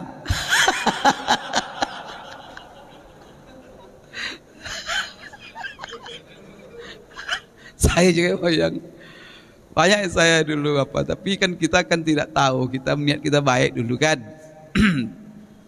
Jadi sehingga saya ini termasuklah yang tertuduh kan. Tapi orang saya tidak perlu membersihkan nama, karena mereka kalau mereka tuduh tidak ada bukti. Karena ceramah-ceramah saya, ya kajian-kajian saya, maka malah mengundang pertanyaan. Apa pertanyaan jemaah? Kenapa Ustadz tidak seperti mereka? Kan itu pertanyaan banyak jemaah. Kenapa Ustadz tidak seperti mereka? Kenapa Ustadz? Jadi kan ini kan baguslah kalau jemaah mempertanyakan, berarti jemaah pengen mulai mengerti. Maka siapa mereka itu sebenarnya? Saya dengan buku ini lebih kepada buku beliau ini, Profesor Dr. Ali Jum'ah ini ulama besar ya dunia yang dibanggakan oleh kita semua, dan di ulama Azhar, dia mufti Mesir. Karena buku ini kan kecil, sebab kalau ditulis tentang mereka ini berjilid-jilid Bapak sekalian, jilid-jilid. Cuman banyak buku-buku yang menulis tentang mereka ini, tentang dia itu rata-rata sebenarnya adiyah as-salafiyah. Kita ini semuanya salafi, semua ini adalah salaf. Karena kalau salaf dengan pengertian yang benar itu, kalau tidak kita salaf, tidak Islam kita. Maka Syekh Ali Jum'ah mengingatkan yang disebut salaf itu kan, ya kan periode zaman. Kalau secara bahasa, secara berturut-turut sampai hari kiamat, ada salaf, ada yang lalu itu salaf namanya, yang akan datang khalaf. Maka kita kalau bicara generasi, ini satu generasi ini, yang lalu itu salaf namanya, yang setelahnya khalaf. Tapi istilah salaf lebih oleh para ulama kan banyak dalam buku-buku ulama, manhaj salaf ya, kembali kepada salaf. Itu tidak salah, tapi apa yang dimaksud oleh ulama dalam salaf itu, itulah yang dijelaskan oleh Profesor Dr. Ali Jum'ah, mufti Mesir, dalam bukunya Muqaddimahnya itu kan nampak, yaitu yang disebut oleh Rasulullah, yang disebut salaf itu sebenarnya khairul qurun qarni summalladzi yalunahum summalladzi yalunahum. Tahu siapa sebaik-baik kurun itu? Generasiku, generasi setelahku. Kan tiga generasi. Mungkinkah Islam kita Pak kalau tidak mengikuti generasi itu? Kalau tidak ngikut sahabat, kita siapa yang kita ikut? Kemudian yang pertama ya Rasulullah dengan sahabat. Kalau tidak itu kita ikut Bapak Ibu, enggak Islam kita. Maka berbahaya sekali kalau hanya mendakwa dia saja yang salaf. Ini berbahaya. Karena ada indikator, artinya apa? Selain dia tidak karena kalau tidak sahabat, panutan kita siapa lagi? Kalau kita tidak mengambil agama, siapa sahabat? Abu Bakar, Khulafa ar-Rasyidin, Abu Hurairah, Abdurrahman bin Auf, Abu Dzar al-Ghifari, Muaz bin Jabal. Kan itu sahabat semua. Aisyah. Itu kalau tidak dari seri mereka diambil ilmu ini kemana? Ulama-ulama yang kita ikuti simpulan-simpulan ilmu mereka yang masa, yang kita tinggal menelannya saja, yang telah dirumuskan oleh ulama-ulama kita, yang mereka adalah Ahlus Sunnah wal Jamaah, Imam Syafi'i, Imam Abu Hanifah apa. Dari mana mereka simpulkan ilmu-ilmu mereka itu? Kalau bukan daripada generasi ilmu salaf semua. Oleh karena itu, mereka ini bukan salafi, tetapi adiyyaus salafiyah. Orang-orang yang mendakwa dia salafi. Maka tadi kata Al-Nab, yang salafi itu kita sebenarnya, bukan mereka. Bukan mereka. Dan kita harus, cuman sudah dikotori oleh mereka ini salafi ini, itu jadi masalah. Jadi kalau sebut salafi itu bayangannya seperti mereka itulah. Jadi buku ini lebih kepada menjelaskan berbagai masalah yang menjadi jargon-jargon mereka untuk menyesatkan orang lain, ya. Itu menarik dibaca. Tapi sebenarnya saya sampai sekarang mencari orang yang betul-betul menulis akar sejarah mereka itu bagaimana sebenarnya. Ada memang sejarah-sejarah, tapi saya tidak ilmiah, saya lihat, dan juga subjektif. Tetapi saya tidak menemukan orang menulis secara objektif. Ya seperti saya sendiri kan mengalami pengalaman saya di Madinah. Saya masuk tahun 90. Saya ketika masuk tahun 90 itu sebelum Perang Teluk. Perang Teluk tahun berapa? 91. Itu tak ada di Madinah itu satu orang pun, baik mahasiswa, baik dosen, yang nyesat-nyesatkan orang lain. Nggak ada tuh Pak. Semua mahasiswa itu akur, mereka itu damai, mereka itu saling, yang mau yang berjenggot, yang tidak berjenggot, yang isbal, yang tidak isbal sama. Tegur sapa, saling salaman, kegiatan bersama, mukhayyam bersama. Wah, indah sekali saya tahun 90 itu. Karena saya masuk Madinah itu tahun 90. Sebelum Adiyah Us-Salafiyah ini ada.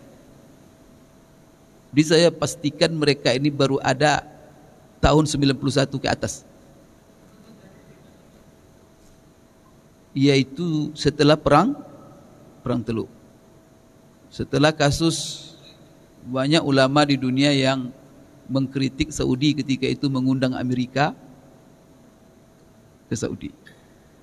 Setelah itu bermunculnya kelompok ini. Saya tidak tahu tangan siapa yang membuat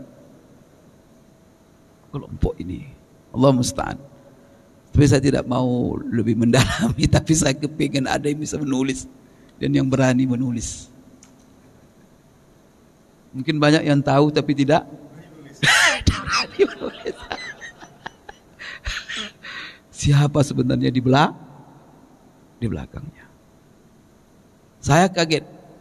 Setelah perang Teluk itu, kami di asrama 3 bulan tidak belajar karena kan ada kondisi genting. Tapi herannya, khutbah-khutbah Jumat, seminar-seminar, menyerang kelompok-kelompok umat Islam.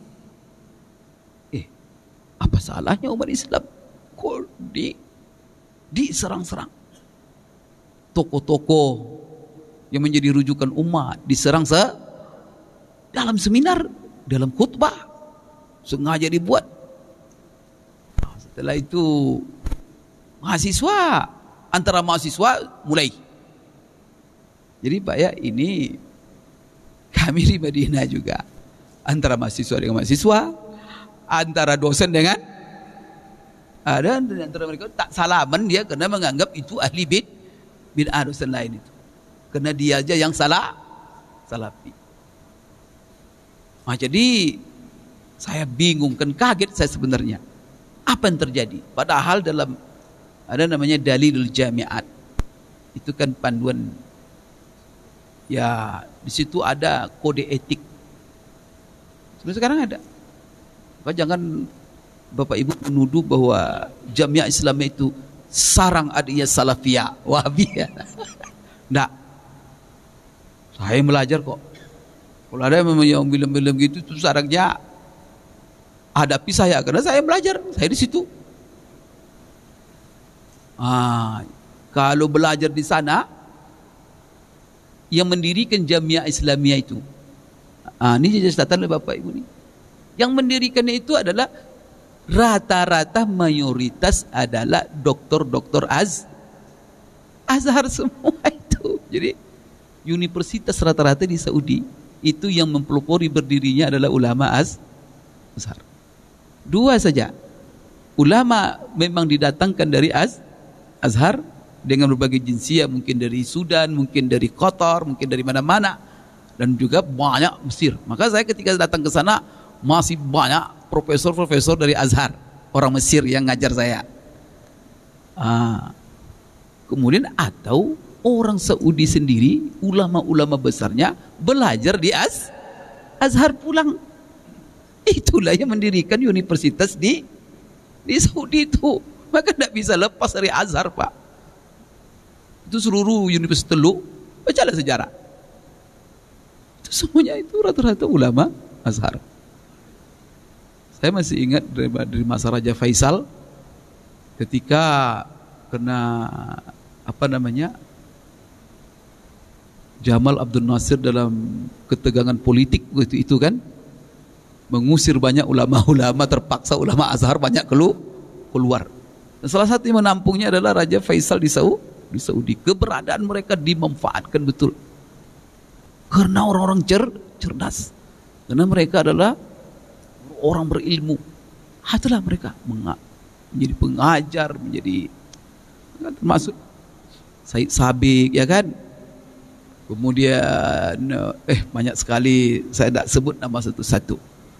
Jadi Azhar, Jamiah Islamiyah itu yang mendirikannya universitas, alumni, ulama kurikulumnya juga. Sampai sekarang Bapak bisa lihat. Jadi kalau menilai satu kampus, lihat kurikulumnya. Jangan lihat person-person orang yang keluar darinya. Karena dari Chicago University bisa keluar orang yang paling alim, paling tawadu, tapi bisa juga keluar karena ada kaidah al-ardu la tuqaddisur rijal. Yang namanya lokasi, tempat di mana belajar tidak membuat orang suci. Bisa orang suci di tengah-tengah, tapi bisa dia kotor di tengah-tengah orang baik. Kan begitu. Maka di sini kalau kita lihat kurikulum, coba saya bayangkan sedikit ya. Saya bukan membela ini, tapi perlu supaya tidak ada coba kurikulum. Saya yakin ulama Azhar semua. Saya punya dosen yang sangat sayang sekali sama saya. Dia Hamud Al-Waili. Itu doktornya Azhar. Dan dia ulama di Madinah itu terkenal. Dan dia guru di Masjid Nabawi. Dia itu kasih saya nilai itu 100 terus. Karena dia kalau ada masalah nahu, kami ikut itu di S2, tanyanya masalah nahu yang pelit-pelit itu. Semua kawan-kawan tidak ada yang bisa jawab. Dari ini saya jawab. Masya Allah, anta Indonesia katanya. Kamu Indonesia bisa jawab. Pasti nahu kamu 100 katanya. Memang saya semua kuliah itu nahu saya 100. Jadi begitu. Jadi saya mau ini dia ulama Azhar.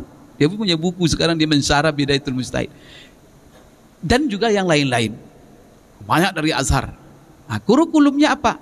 Coba. Hebatnya di Madinah itu seluruh kurikulum mata kuliahnya sifatnya komparatif. Tak ada yang menjurus kepada satu ahli. Baik dalam akidah. Saya belajar akidah ini, maka saya bisa pakar akidah. Karena saya 24 SKS ngambil akidah itu. Nah, kami itu akidah, coba. Setiap semester itu 3 jam. Kadang-kadang 4 jam akidah. Tapi kami belajar akidah, kompara. Seluruh aliran itu dipelajari. Tidak ada mengarah ke sini, mengarah ke sana. Ya dosen bisa saja dia menguatkan ini, tapi yang penting dia sudah paparkan semuanya. Yang aliran Mu'tazilah ini, aliran apa? Itu sampai saya 8 semester itu tak pernah itu tak ada. Bayangkan itu kalau 3 kali 8 berapa? Kan 32 ya. Berarti 32 SKS saya belajar akidah dengan berbagai. Maka kalau orang belajar itu, maka akan lapang cara berpikirnya, luas cara pandangannya. Karena dia bukan satu saja. Itu dalam akidah. Fikih, apa buku utama referensi kita? Referensi utama kita itu Bidayatul Mujtahid. Ini subhanallah, Dr. Ali Jum'ah menyinggung sedikit tentang Ibn Rushd ya. Masalah apa waktu itu? Itu dia marah sekali. Ibn Rushd ini punya cerita menarik dalam hidupnya. Jadi dia ini menghadapi orang-orang Adiyah Salafiyah juga di zamannya. Jadi Adiyah Salafiyah ini bukan sekarang juga saja. Dari dulu-dulu sudah ada. Maka kadang-kadang mereka berkuasa untuk menguasai kekuasaan. Kalau sudah kekuasaan di tangan mereka, para ulama habis di penjara. Maka Ibn Rushd itu berkali-kali di penjara karena dia hidup di sebuah negara namanya, coba baca nanti, Daulatul Muwahhidin. Ada Murabitin, ada negara namanya Muwahhidin. Muwahhidin itu apa itu? Orang yang menganggap dialah yang paling bertahu. Jadi istilah-istilah mereka itu macam-macam. Jadi Ibn Rushd ini kan ulama besar, maka disayangkan betul oleh umat Islam. Jadi dia itu punya halaqah majelis ilmu, majelis ta'lim. Tapi majelis ilmu itu ribuan yang hadir. Tapi orang Islam yang hadir cuma sedikit sekali, bisa dihitung jari. Jadi yang hadir halaqah dia itu orang-orang Yahudi dan orang-orang Nasrani. Karena memang pakarnya luar biasa. Dulu orang-orang Barat belajar ke Andalus, itu apa ngetren ilmu yang mereka pelajari hukum. Kalau sarjana hukum dari Andalus, orang Inggris, orang apa bangganya minta ampun itu. Maka mereka cari dosen-dosen usul fikih, dosen-dosen fikih. Maka hukum-hukum Barat itu banyak dipengaruhi oleh Andalus. Kenapa? Karena mereka dulu memang mereka banggakan. Jadi kalau bahasa kita sekarang ini, jurusan yang sangat diminati oleh orang-orang non-muslim ketika belajar di Andalus, jurusan apa? Hukum. Oleh karena itu, kalau Ibn Rus yang mengaji, melimpah itu. Karena logikanya jarak. Karena dia ahli falsafat, dia ahli ilmu jadal, dia ahli itu buku-buku apa namanya filosof Yunani, Aristoteles, kemudian apalagi Platon, kemudian Archimedes. Itu dilalapnya semuanya. Jadi salah satu tudingan kenapa dia masuk penjara, karena ulama-ulama salafi tadi mengaku apa itu difitnahnya Ibn Rus. Ibn Rus ini akidahnya sesat. Nah, sampai sekarang nih. Maka jangan didengarkan itu Ustaz Anop itu akidahnya sesat. Sampai saya sendiri, ya, sebagian mereka bilang saya murtad. Saya dibilangnya murtad. Astagfirullahaladzim. Jadi itu biasa. Kalau kita baca sejarah itu sudah biasa itu. Maka Ibn Rus itu masuk penjara bolak-balik. Dipitnah ke penguasa. Karena mereka mendekat penguasa. Karena sifat mereka kalau pada penguasa menjilat. Itu sifat mereka. Menjilat, semuanya boleh, tidak ada yang haram, tidak ada yang apa. Itu semuanya. Jadi kalau penguasa senang dengan mereka itu. Jadi ketika dekat difitnahlah Ibn Rus. Ini berbahaya, akidahnya menyesatkan. Akhirnya oleh penguasa berkali-kali dia dipenjara Ibn Rus itu gara-gara. Maka siap-siap saja nanti kalau mereka berkuasa banyak ulama yang masuk. itu berbahaya sekali. Dan itu sejarah. Jadi kembali saya kepada Pak. Maka Madinah itu semuanya gitu Ibn Rus. Karena tadi ada Ibn Rus sedikit saya singgung. Maka Ibn Rus itu ya ulama yang membela adalah manhaj Asy'ariyah dalam akidah. Kenapa? Karena muwahhidin itu menyerang itu tuh salah satunya. Kenapa? Karena diserang tuh sehingga Ibn Rus tampil dengan apa? Ibn Rus itu dipitnah macam-macam. Maka salah satu sebab kenapa dia menulis Bidayatul Mujtahid. Karena dituding oleh mereka-mereka itu yang mengaku-ngaku mereka lah yang ahli tauhid, mereka yang akidahnya benar, semua orang salah. Ibn Rus itu apa? Tidak tahu apa-apa. Yang tahu dia cuma buku-buku filosof Yunani. Tidak ada tahu fikih, tidak ada tahu apa. Akhirnya apa? Menjawab apa itu tentu kan geram juga Ibn Rus. Ditulisnya satu buku fikih dari kepalanya. Apa nama bukunya itu? Itulah Bidayatul. Setelah keluar bukunya itu tercengang seluruh ulama di dunia. Sampai sekarang tak ada bisa ulama yang menulis buku seperti. Memang dahsyat itu. Itu memang buku karamah itu. Ke siapapun yang belajar fikih muqarrar, itu rujukan utama adalah untuk dia membuktikan kepada mereka-mereka yang memfitnah. Sampai sekarang Pak, tidak ada ulama sejak itu sampai bisa menulis manhaj seperti seluruhnya. Kalau ada fikih muqarrar tidak merujuk kepada bidah mujtahid, itu belum fikih. Berarti dia tidak tahu fikih muqarrar itu.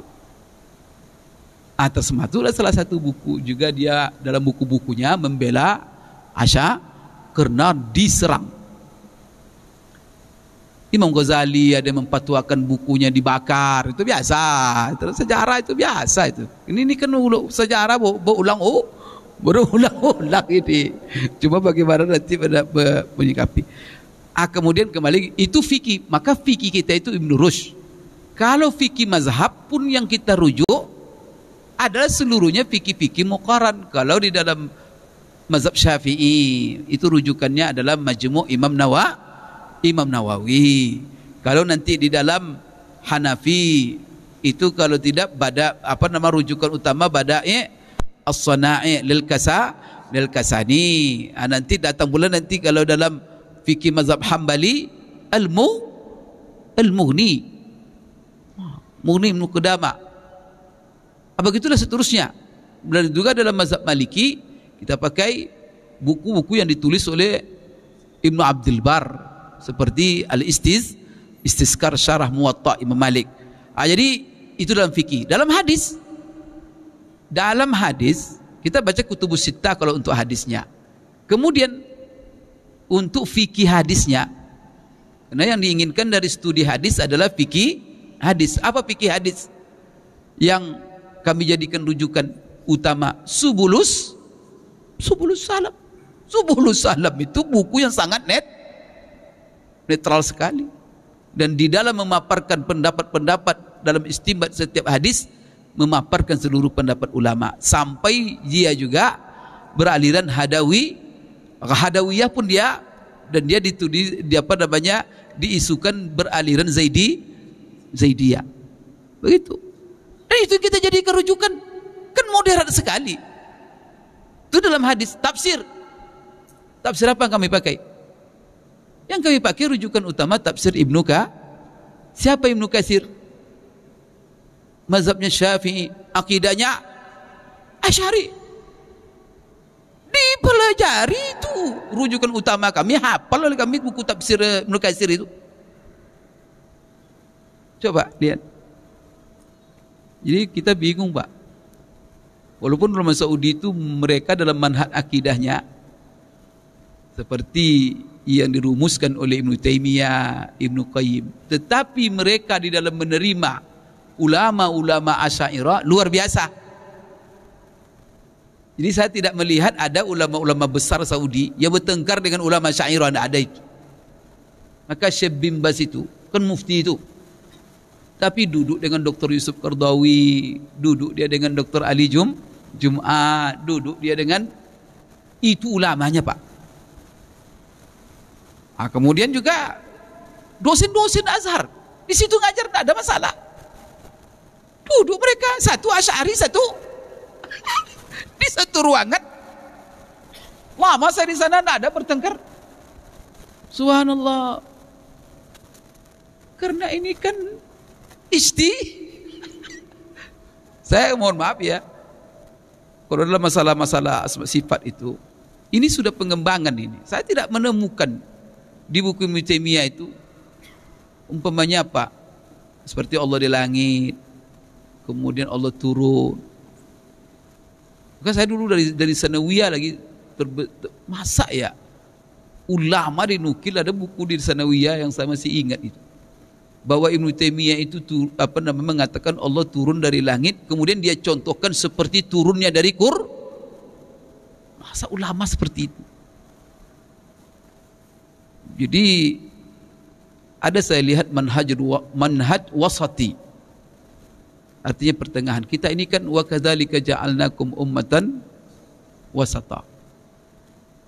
Maka kalau saya melihat perbedaan-perbedaan di dalam masalah Allah di langit, Allah di atas aras, kemudian Allah punya tangan, apa sifat-sifat itu ya, semua mereka sebenarnya berangkat daripada kaedah yang sama. Semua mereka yang berbeda itu berangkat dari kaedah yang telah Allah gariskan dalam Al-Quran. Semua mereka ke sana merujuknya. Cuma dalam teknis mereka berbeda. Itu aja masalahnya. Maka mereka punya uzur. Apa itu kaedahnya? Laisa kamitslihi syai'un wa huwas. Dasarnya surah Al-Ikhlas.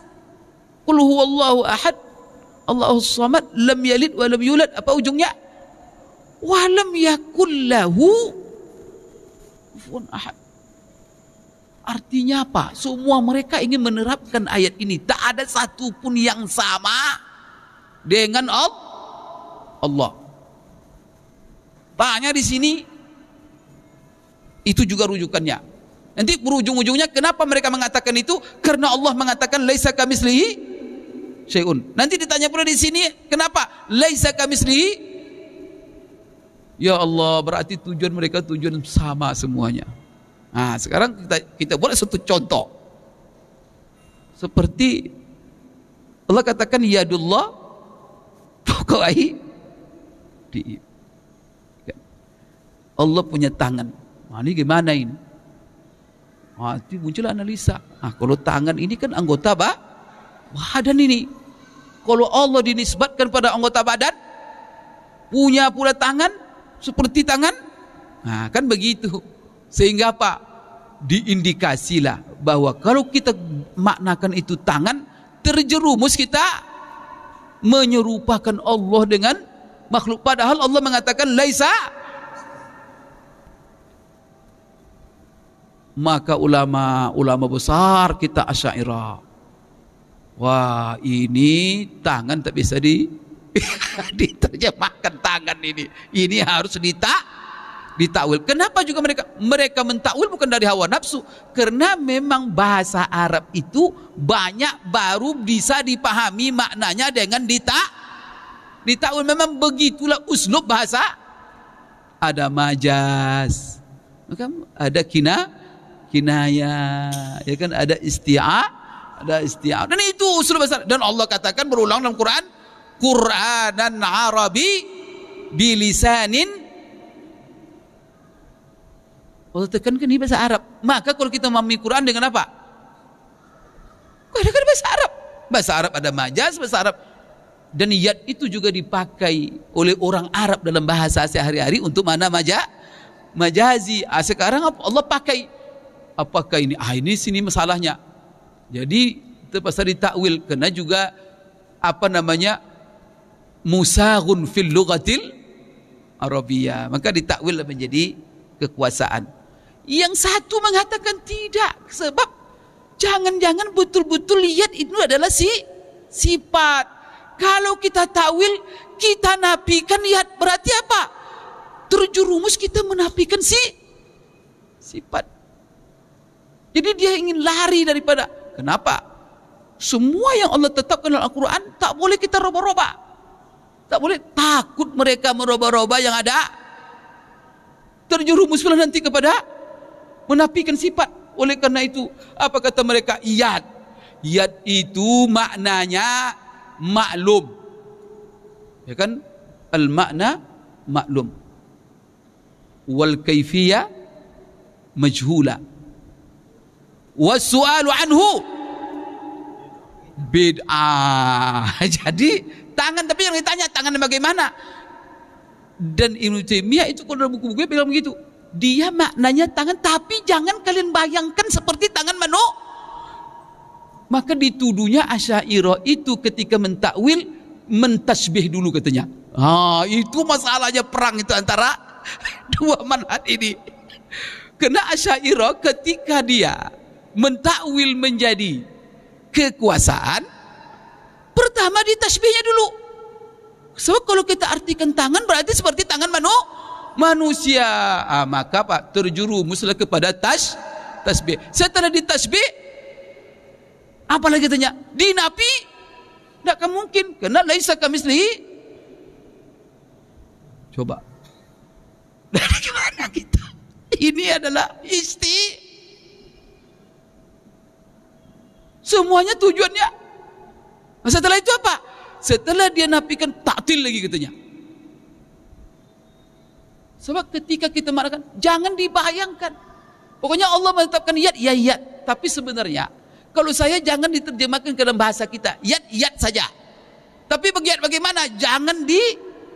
Bagaimana yad? Jangan dibayangkan, jangan sudah beriman saja. Kan itu manhajnya, itu manhaj.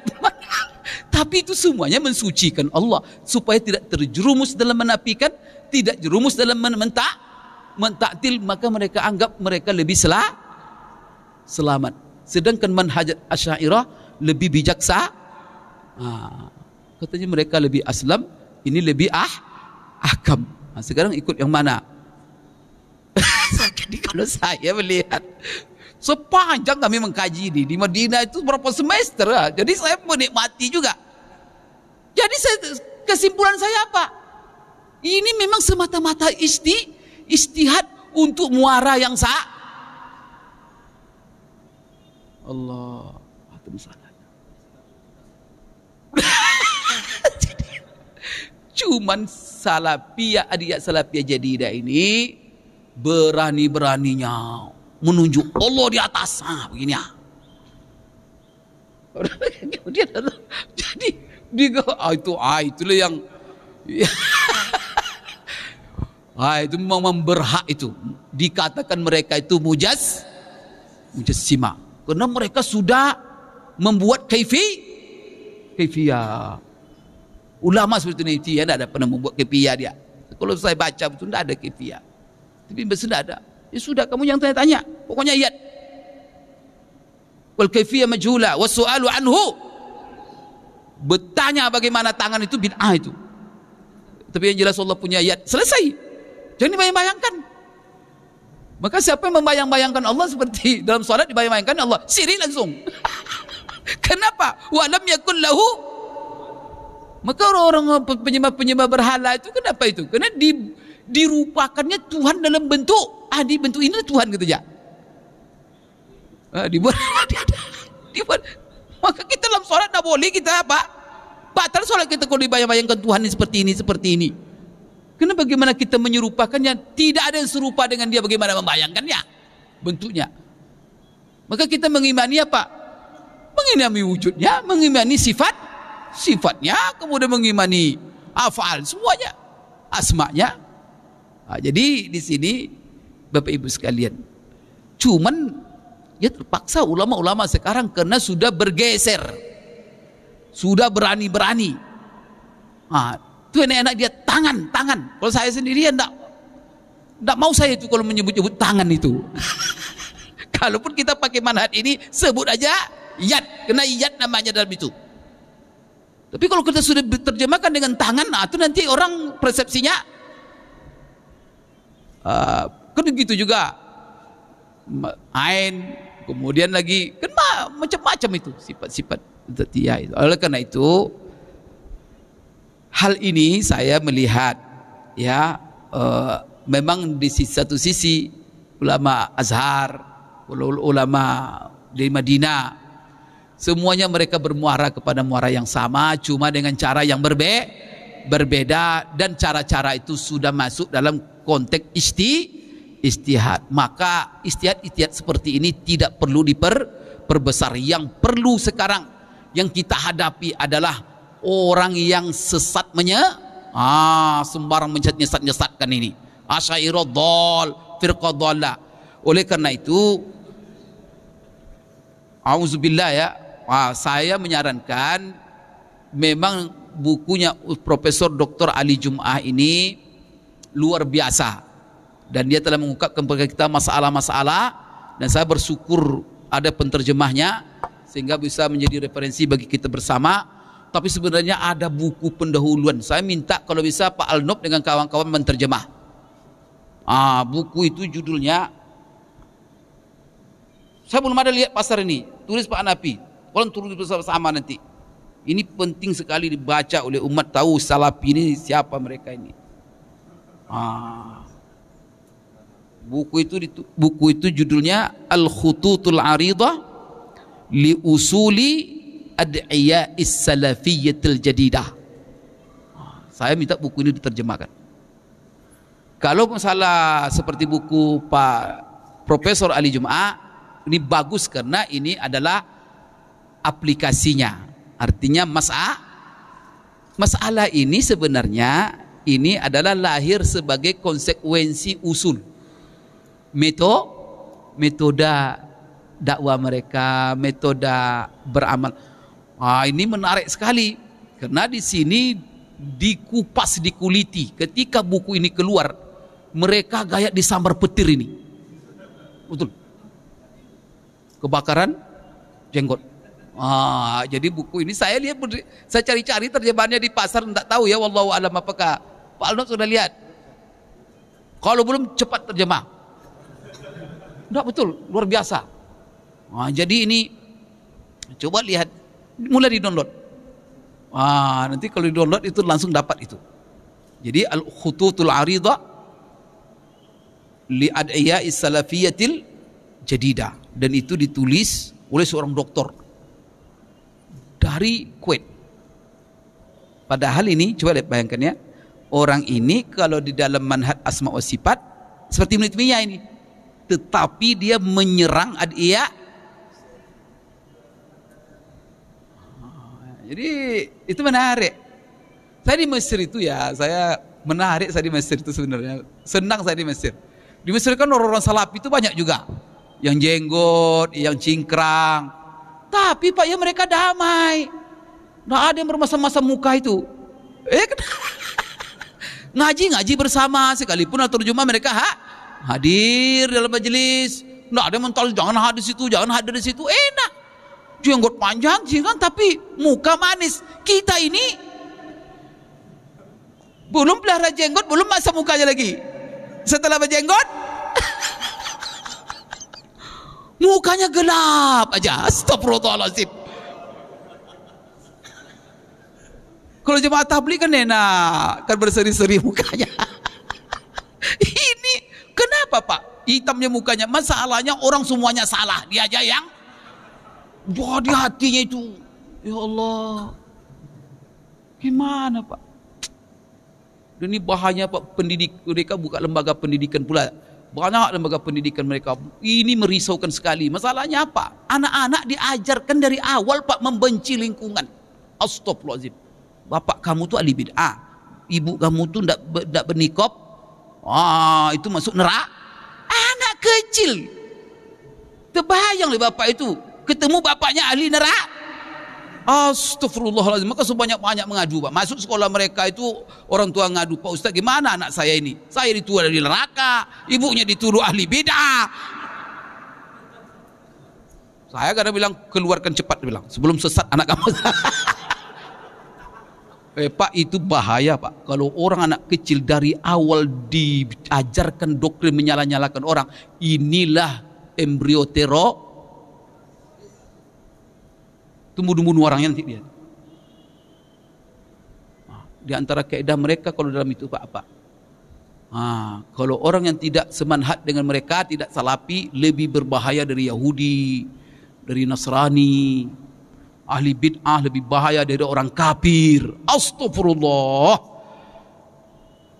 Ini kalau dibiarkan Pak, saya tidak tahu apa kondisi negara besok. Maka ada juga orang memprediksi kalau ini dibiarkan jadi Suriah Indonesia Pak. Perang nanti. Yang nembak Allahu Akbar, yang ditembak Allahu Akbar. Tinggal ngasih-ngasih. Yang jual senjata yang senang. Yang berbunuh-bunuhan. Ini berbahaya sekali memang. Saya setuju sekali ini dengan dikupas seperti ini, diperbanyak materi-materi seperti ini. Kemudian saya minta kalau bisa dulu sebelum materi-materi furuknya masuk ke usulnya dulu. Khutur itu kan apanya itu? Rambu-rambu umum yang perlu diketahui, apa yang menjadi prinsip mereka, kaidah mereka. Lalu Pak, siapa yang tidak yang isbal, siapa yang disesatkan. Nah, karena memang lahir dari manhaj mereka. Maka di sini dibagi, ada namanya al-aslul al-jami' likulli usulihim.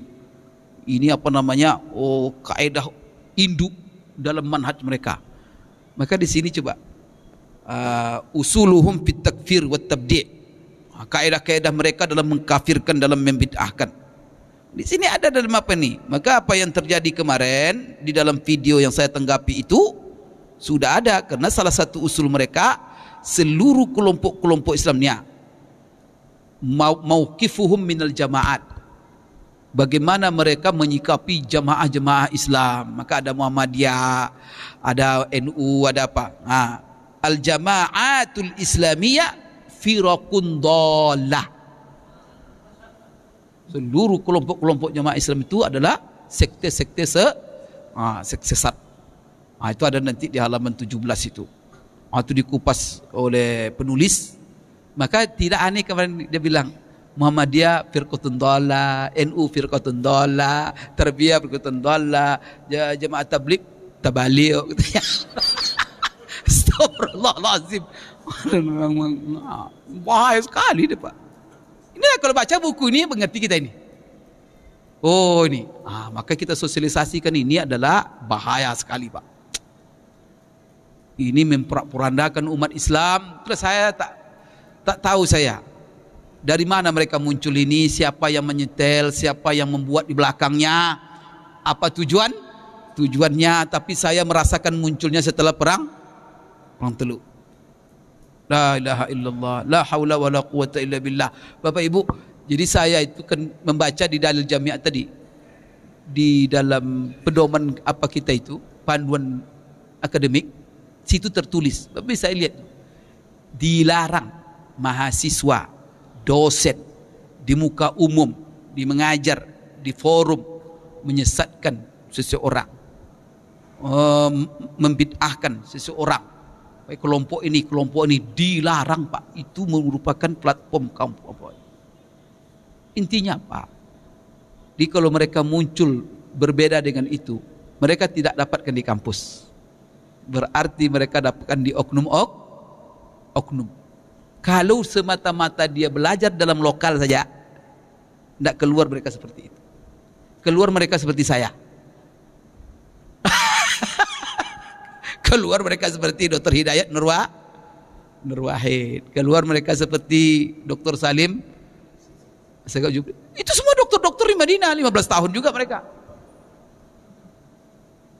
Ada lagi, Pak, yang dipakai oleh Kementerian Agama itu dalam mentashif mushaf, Dr. Ahsin Sakho, yang memang pakar qiraat Indonesia itu dokter di Madinah, pakar qiraat satu-satunya dia itu. Kemudian dulu ada lagi itu NU Tulen, Pak, dokter juga dari Madinah, sudah meninggal dia. Dan dia dai atasnya. Dan dia NU Tulen, Pak. Namanya Dr. Abdul Muhik. Sampai pulanglah dokter dia menjadi dai atasnya pun dia tidak berubah dari NU-nya. Sampai dia wafat. Maksudnya apa? Kampus itu moderat, Pak. Saya bukan membela nih, kampus itu moderat. Terus dari mana mereka bawa ini? Dari oknum. Jadi bisa saja orang belajar di Chicago, ada oknum di Chicago, Pak, belajar dia, itu dia bawa oleh mahasiswa. Dan saya sudah mengkhawatirkan. Ketika saya lihat gejalanya di sana, ada saling mengkafirkan, maka menunjuk orang oleh mereka dengan begini nih, kamu ahli neraka. Itu biasa itu. Kita, Pak, ya, orang kafir pun tidak bisa kita bilang kamu ahli sosoknya. Kenapa? Bisa saja setelah kita bilang itu tobat dia masuk kita yang masuk. Dia enak-enak tuh, kamu ahli neraka. Kamu apa? Saya sudah risau, Pak. Orang Indonesia banyak. Ya Allah, kalau dibawa ke Indonesia ini memang fitnah besar ini, saya bilang. Musibah besar ini. Benar, Pak, saya sudah ke sini, itulah yang dihadapi. Di Pekanbaru, di mana? Inna lillahi wa inna ilaihi raji'un. Alhamdulillah ada ustaz kita, ada Ustaz Al-Nob, ada Ustaz Abdul Somad, ada Ustaz Hanafi, ada Ustaz. Maka subhanallah yang mengisi mimbar-mimbar kita. Jadi salah satunya, Pak, ya, karena begini, dulu ustaz-ustaz kita mengaji kan begini, Pak, ulama menulis buku-buku, ya, ini perlu nih. Kenapa mereka tulis buku-buku itu sesuai dengan objek peruntukannya? Ada untuk orang awam, ada. Kalau untuk orang-orang awam biasanya itu buku-buku matan, buku-buku hanya simpulan hukum. Draft-draftnya itu tidak mereka tuliskan di apa, karena kalau draft dituliskan itu tebalnya luar, maka kesimpulan-kesimpulan saja. Maka kesimpulan itu apa maksudnya? Jadi langsung dihidang, ada matan, ada apa. Jadi buya-buya kita ngaji dulu fikihnya tak ada berdalil. Sehingga Pak, coba buku fikih itu bakar, tidak ada. Astagfirullahalazim, padahal itu simpulan yang siap di santap kena untuk orang-orang awam. Karena sudah terjadi begini sekarang, maka kalau mereka Pak ya asal apa? Hadis. Asal mereka hadis. Padahal kadang-kadang masalahnya bisa dihadiskan itu jenggot, namanya hadis itu. Isbal. Tapi coba masalah muamalah, bingung tuh. Nah, nanti kalau ditanya mereka, wah, harus beras katanya, amanah hadisnya beras. Itu ke usul fikih bergantung nanti lagi kepada kias. Jadi sekarang alhamdulillah dengan baca kitab ini, coba baca nanti pilih ada kajian kitab Syafi'i yang berdalil. Apa di antaranya? Seluruh mazhab itu ada fikih al-adillah. Fikih yang disertai dengan dalil. Ada yang fikih tok. Fikih tok itu konsumsi orang awam. Tapi kalau sudah begini, untuk menghindari supaya jangan ada kesan di tengah umat ini bahwa apa? Bahwa nanti ada fikih itu tidak berdalil, baca. Maka yang paling bagus kalau di dalam fikih Syafi'i, baca Muhazzab di Syirazi. Tidak ada masalah kecuali ada kalau bisa nanti ada majlis Pak Al-Nub ya. Majlis Muhazzab di Syirazi. Nanti dibantu dengan syarahnya Majmu' Imam An-Nawawi. Itu luar biasa nanti itu. Baru sadar umat. Tidak ada masalah yang dipatuakan oleh Syafi'iyah kecuali ada dalilnya. Maka kita harus buktikan itu. Masa ulama berfatwa tak ada dalil? Yang fikih itu apa namanya fikih? Fikih itu adalah al-ilmu bil ahkami syar'iyyatil amaliyah al-muktasab min adillatiha at-tafsil. Kalau tidak didasarkan kepada dalil, tidak kepada Quran, tidak kepada sunnah, tidak kepada ijma', itu bukan fikih. Itu hawa nafsu. Maka kalau mereka mengatakan ini Allah mengatakan, Rasul mengatakan, kamu katakan ulama, berarti dia sudah menuding ulama. Itu berbahayanya. Bukan bapak saya dituduh sesat. Ulama-ulama Imam Syafi'i pun, Rasulullah mengatakan begini, kamu katakan Imam Syafi'i begini. Jadi Imam Syafi'i itu ke dalam menyimpulkan hukum tidak berdasarkan hadis Rasulullah. Astagfirullahaladzim. Tertipu orang banyak oleh dia. Padahal yang hati-hati dengan sunnah itu siapa? Nanti apa? Imam Syafi'i mengatakan kalau ada pendapatku yang bertentangan, itu sebenarnya kata-kata itu apa? Menunjukkan begitulah komitmen dia dengan nanti dibuat pula oleh itu senjata untuk menolak pendapat ini hadis dibuat. Astagfirullahaladzim. Jadi kepada mana dibalik-balikkannya Pak kaedah-kaedah itu? Tertipu orang baru taubat hari Rabu tadi. Setelah itu di Jumat ini sesat orang semua. La ilaha illallah. Oleh karena itu bagus sekali buku ini, dan masalah-masalah yang dipaparkan ini masalah-masalah yang menonjol, dan itu nanti akibat daripada usul mereka. Nanti kalau saya bisa pretelin itu, ini kenapa ini pendapatnya, kembali kepada usul ini kembali. Maka Dr. Abdul Razak Syaiji ini luar biasa. Kemudian Bapak itu terakhir ya, saya itu ulama-ulama Saudi besar Saudi sendiri gerah dengan mereka. Jadi ulama Saudi sendiri gerah dengan mereka. Maka salah satu ulama yang getol sampai menulis buku untuk menghantam mereka, dan ulama Saudi Hay'a Kibar ulama siapa? Syekh Bakar Abu Zaid. Baca bukunya Tasnifun Nas Bainaz Zanni wal Yakin. Dia menyerang kelompok-kelompok adiyah salafiyah yang sembarang-sembarang mengotak-ngotak ini sesat, ini ahli bid'ah, ini ahli apa. Coba baca buku itu. Dan itu ulama besar Saudi. Jadi mereka ini hadir mengacau ulama besar Saudi sendiri. Jangankan kita Pak, ulama besar Saudi sendiri gerah dengan mereka. Kalau kita baca fatwa-fatwa Syekh Utsaimin, coba nanti, maka bagusnya membantah mereka itu dengan cara begitu. Kalau kita baca nanti ulama Azhar mereka tidak terima. Tapi kalau mereka kita ambil betul, buat gaya metode Ibnu Taimiyah. Ibnu Taimiyah kalau membantah ahli mantik pakai mantik, membantah ahli falsafah pakai falsafah. Tapi kalau pakai dalil kita tidak terima mereka. Kemudian juga manhajnya apa? Subhanallah. Kalau mereka betul-betul coba mereka memakai manhaj Ibnu Taimiyah. Ibnu Taimiyah lah yang telah menulis buku. Seharusnya mereka tahu itu Raf'ul Malam an A'immatil A'lam. Jadi kalau ada ulama berbeda, jangan disudutkan ulama, jangan disalahkan ulama. Cari apa kira-kira alasan sampai mereka berbeda. Itulah manhaj. Dan itulah Ibnu Taimiyah. Sampai Ibnu Taimiyah sendiri menulis buku Raf'ul Malam. Untuk apa? Jangan sembarang-sembarang. Nanti ada Quran, kenapa ulama tidak pakai ini? Ada sunnah, ini sahih ini, kenapa ulama tak pakai hadis ini? Maka apa? Jangan langsung dituding ulamanya sesat. Jangan sampai ulamanya tidak sesuai dengan sunnah, tapi harus dicari kenapa dia tidak memakai. Barangkali dia punya alasan. Begitu juga ustaz-ustaz seharusnya, kalau mereka menilai betul-betul manhaj ahli sunnah, maka yang dicari itu raf'ul malam, mencari ya Allah. Maka ada pun satu alasan yang kita bawa dia kepada positif, bawakan kepada positif sekalipun 99 alasan. Akan begitu dengan ulama itu, menjaga wibawa ulama. Tapi tidak ini, Masya Allah, dia lebih ulama pula dari ulama. Itu dapat saya sampaikan.